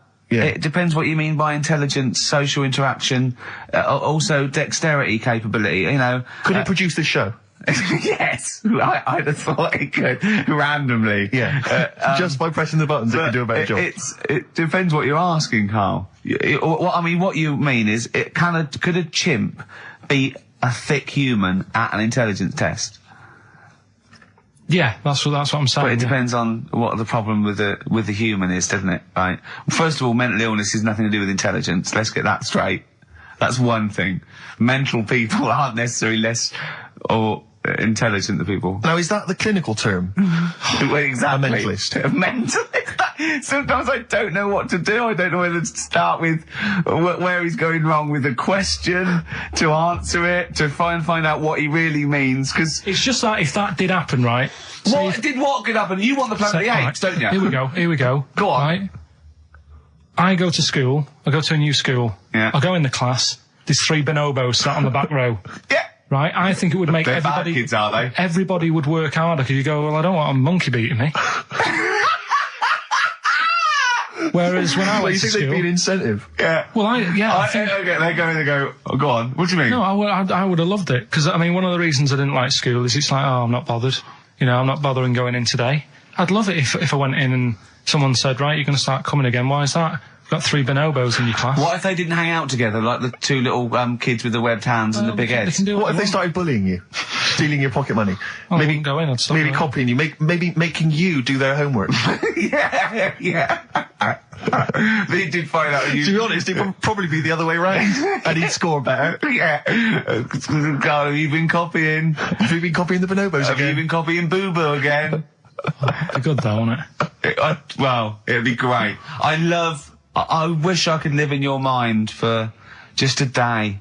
So it must be great when you walk around and see things. We were talking before, right, about at school for some... I can't remember why it came up, the frog thing. But they did a... Oh, I'll tell you what it was. It's the march that's on today, right? And, you know, if people want to do that, it's fair enough. But I don't like going out in big crowds and what have you. Sure. He said there's too many people to get anything done, right? He said, I wouldn't do anything with more than 5 people. You know what I mean, Steve? If you have a night out, if there's more than 5 of you, you can't talk to everyone. Who's in charge of the night? It makes it hard work if you want to nip into a restaurant, because you've got to get like a table for 6. Yeah. So if you're on that march today and you want a coffee... You've got to get a table for 20,000. 7 for 1 million protesters! No, but you know what I mean? If they're trying to work out the the bill afterwards. Yeah. Who had another dessert. Let's just split it a million ways. Yeah. Should we just split it a million ways? Well, I didn't have a starter. I need to pay with Switch. I didn't have a starter. Can I pay on Switch? Before you know, war breaks out. Forget it. They're fighting amongst themselves. Doves, there goes the fear. We got a crack on here. XFM 104.9. We've got to get in Rockbusters and a couple more tracks. Ricky Gervais, Steve Merchant, Karl Pilkington. Karl, go for it. This is Rockbusters, the last ever Rockbusters. Right, yeah, it's a accents special one today. I've done it before in the past using accents, so yeah. 3 cryptic clues, initials, email in, you can win... Do the email address now, so take it down and start going. Right, ricky.gervais@xfm.co.uk, right? Yeah. Right, first one. The northern lad remembers he had to tell his mum's daughter something. Oh, dearie me. The northern lad remembers he had to tell his mum's daughter something. That's O, the initial O there. Think of a band. Yeah, I've got it already. Yeah. Okay, that's easy. Go on, next. Second one, the person from Birmingham got a C in their degree. Right, the person from Birmingham got a C in their degree. The initial there is T. You don't get A, B or C with your degree. Well, that's... And the final one, the Cockney fella isn't happy. Everything's going wrong. That's DH. The initials there, DH. So very quickly, the northern lad remembers he had to tell his mum's daughter something. God, they're not going to get the second one. O. Second one, the person from Birmingham got a C in their degree. Initial T. And the last one, the Cockney fella isn't happy. Everything's going wrong. DH. Email in ricky.gervais@xfm.co.uk and win some stuff. Is it important that they bear in mind the accents? Will the accent help them? Of course it will, yeah. Well, of course it will. Not necessarily, course. Yeah. So, do that. Right, the Valentine's special, Letter to Hermione, one of the greatest love songs ever, and you've got a couple of minutes. Please do you know email the funny thing is, we haven't even done monkey news. Oh, God. Right? There's nudists going about, playing bowls, which we didn't get round to. Are there? Yeah. God. Why are they doing that? They got fed up with volleyball? I don't know, it annoyed me when I read it. But we'll leave that, maybe we can come back to that. What are they up to? They got to be careful when they're smoking a pipe and bowling if they're nude. Do you know how, like, nudists annoy me? I saw it in the week that, Sorry, what was the monkey news? Quickly. No, we got to save monkey news. I'll have to do that when we, Is it quick? Is it quick? Going into the record. What, the monkey news, is it quick? Yeah. I can tell it to you quick. Quick then. Right. Jingle. Oh, chimpanzee that. Go. Shambles. Hurry up! There's a monkey in India, right? On a, railway station, waiting for the train. No, don't mess about, because I've got to get through it quick. There's monkeys sat there, and, this robber nicks somebody's handbag or something, goes running off down the platform, the police are chasing him, monkey steps in, trips the fella up, pins him down, police come and arrest the fella. He tripped over the monkey. Okay, play a record. He didn't. He tripped over the monkey. The monkey was waiting for a train. He tripped over the monkey. The monkey was waiting for a train. He tripped over the monkey. Did you check the timetable? Okay, leave it. He bought his own ticket. Letter to Hermione by David Bowie. Well, we're all getting stressed here. We're going to run out of time again. We haven't had enough answers. We left it so late. We had so much rubbish to pack in. You did it on purpose. What? What do you mean? You did it on purpose. I love Rockbusters. I think it's the highlight of the week. But I remember in the early days of Rockbusters, we used to get reams of emails. Do you know how many we've had today? Go on. 2. Yeah, because we've just done it in the last link, and people have to think about it and do research. They have to guess, because I don't think XFM Family Fortunes is going to be a success. Don't knock XFM Family Fortunes, Carl. It ran on ITV for years. Right, well... Yeah, so has anyone got anything right, Carl? What we'll have to do just as well, we haven't got any prizes to give away anyway, because he gave them away our next month. Yeah, we're coming through now. Let's see. Just hang on a minute. Well, this isn't radio. You can't just sit here looking at a computer screen going, hold on. That isn't radio. Right, well, it'll have to be the one who got the closest, right? Okay, who got the closest? What are the answers? Give us them again. Right, the northern lad remembers he had to tell his mates, his mum's daughter something. I'm so glad this is the last one ever. This is the last, I promise it's the last Rockbuster ever. The northern lad remembers he had to tell his mum's daughter something. That was O. Yeah, I know that. What was it? Oasis. Oasis. Right? Yeah. Oh. So that was a northern that one. lad. That works. That works, though. Go on, what's the next one? This one worries me. Go on. The person from Birmingham got a C in their degree. No idea. That was T. Go on. Toto. 2-2. A C as well. Just made it up. A C. 2-2. I love it. I love it. Toto. Well, Toto. Right, no, did anyone get Toto. that? Yeah. You are I joking. just saw it on an email. Right, Someone come on. got that. What's the last one? That's extraordinary. Last one. The Cockney fella isn't happy. Everything is going wrong. Going back in time a bit. The initials DH. Going back in time a bit? Yeah, that for the song. It's not a sort of. Oh right, I remember. I thought I didn't hear that first time round. Cockney fella isn't happy. Everything's going wrong. The initials with DH. Yeah. That was Dan Hill. Right. Dan Hill. Nobody got that one. That's a tricky one. But Steve, do you want to pick someone who got a couple? No. I mean, I imagine Dan Hill was on everyone's lips. I mean, I'm sorry. I think I know about music, but I don't know who Dan Hill is. Sometimes when we touch. Yeah, honestly, it's too much. It's an awful ballad from about 1973. Yeah. Right? Well, no one would get Dan Hill. Did anyone get Dan Hill? Well, I don't know. Steve, you are just... I'm not going to check. I can't be bothered. I just want to celebrate that it's over. I'm just pleased that we're finished with Rockbusters. What? Right. Did anyone get it? Hang on a minute. I've got to Put check. that one back. I want to hear the answer again. What? Carl, leave the mouse alone and let me find that one. Right. That is someone's contempt for you. Yeah. They've put Oasis, fair enough. Second one, Travis, they've just gone. Third one, Oliver Hardy. They don't care. That's how much contempt people have for you. What's the answer? NERD? Yeah. Provider. Oh, I hope the Sonys weren't listening to that. I'm not going to come in for a couple of weeks.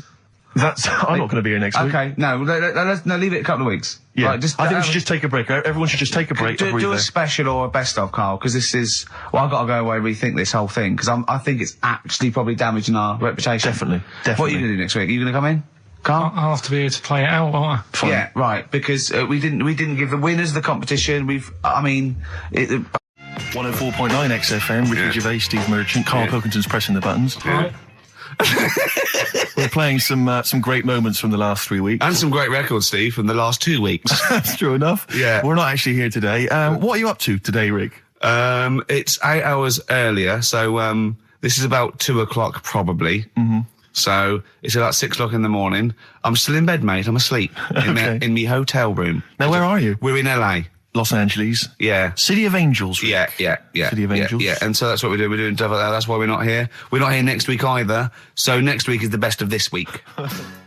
Alright, so, here's the first bit. You were going to tell us a little story about Just passed my test. Yeah. My parents had a big Volvo estate, and there's quite a big car to drive. My parents didn't have a car. But I know you don't drive cars, Rick, but it's got a big car to drive if you've just passed your test. It's safe though, isn't it? It is very safe, that was the thing. Yeah. And I come from the West Country, obviously. There's quite a lot of windy lanes. No, you're joking, do you? They have cars there. Oh, here he comes. Blimey, Carl. Learned on a tractor, automatic it was. Do you want me to tell it or not? Oh! Don't give up the accent! Oh no, I'm not worried. Oh, go on. Oh. Go on. So I went to this party. You have a go at him being from the north. Not when he's telling an anecdote. He's never told an anecdote. Oh, yeah, fair point. Yeah, go on. So I went to a party, and I was quite excited because I had the car, the motor, and there was a chick heading down to the party that I was like, I had my eye on. And I thought, now I've got a car, and going to the party, it's going to be amazing, right? And various friends had said, like, can we get a lift? I thought, yeah, groovy. Yeah, I'll pick up the chick as well, who's a friend of a friend. Yeah. So cruising down to the party in the motor, the Volvo estate, and there's nothing sexier than that. Slipping a little bit of Billy Joel on the stereo or whatever. Something classic. Go Exactly. And maybe it was Billy Ocean. I think maybe it was quite a Billy. Maybe it was thing. Get Out of My Dreams, Get Into My Car. Ideally. Yeah. So I get to the party, and inevitably it was one of those house parties where the chick that I had my eye on, she kind of was chatting to other guys, and she wasn't really paying attention to me, and I was sort of... Find out to get, was she again? Same old story. Oh, they make me They laugh. know how to tease, don't they, the ladies? Laugh. Who are they kidding? So I'd follow her like a dog, from room to room. Yeah. And watch her Quite while... literally, sometimes he was barking. Yeah. And while, just watch her while she talked to other blokes. And then, obviously because I was driving, I wasn't drinking, so I was not really enjoying myself. And then somebody said, should we go and pick up Vera? And I thought, right, okay. And they went, Steve's got a car, let's all leap in there, we'll go pick up Vera. And this girl was like up for it as well, so I thought, brilliant, I'll be back in the car with her, away from all these lads. Yeah. One guy she had her eye on, he came as well. I was a little bit annoyed. Yeah. But anyway, he was in the car, so I'm driving down these country lanes, just driving along, and they're directing me, they're saying, go left here, go right. And then suddenly we stop, and one of them goes, just drive into that field, this pitch black field, right? And I'm sort of, well, it is my parents' car. Just drive in the field, Steve. I'm thinking, well, I don't want to, not seem like I'm a hard, cool, crazy kind of guy, because the chick's in the car. So drove the car into the field, they all leapt out, started running off into the darkness, shouting, Vera, Vera, Vera, where are you? So I'm just sort of sat there in the car, waiting. Wasn't Vera Lynn, was it? Because she likes to hide in fields. Bizarrely, it wasn't. Right. It was just, I was just left in the car on my own with Billy Ocean, and suddenly, at the darkness, they come back holding a Vietnamese pot-bellied pig that they had stole from a nearby farm, and they knew that the pig was called Vera because someone knew the farmer or something. Anyway, so they got this pig, so now they're going, I'll put the pig in the back of the car, we'll take it back to the party, it'll be hilarious. I'm thinking, well, I'm not sure I want a pig and all its, piggy crap in the car, right, crammed in there. But they say, yeah, so obviously I'm thinking again, I don't want to look like I'm, a nerd. You know, I'm terrified of that, Rick, ever happened. Yeah. So, So you go, hey, bring the pig into the car. Exactly. I'm no nerd. Exactly. Yeah, go on. So now we drive off again. I got this pig kind of squeaking in the back of the car, and they say, stop again, let's do some cow tipping. And they do that old thing, you know, about the fact because cows sleep standing up, don't they? So you can push a cow over and stuff. Yeah. So they're having a wild time, hilarious. So this time, now we get to a sort of dead end in the road, and they say, well, turn around, let's go back to the party. And I'm thinking, fine. Try and do a 3-point turn in this very narrow country lane, right? Get the Volvo estate wedged horizontally across the road. Can't get it out, just can't seem to sort it out. I don't know what, I'm panicking because there's a pig in the car, right? And local disgruntled farmers, right? People drunk, partying, probably off their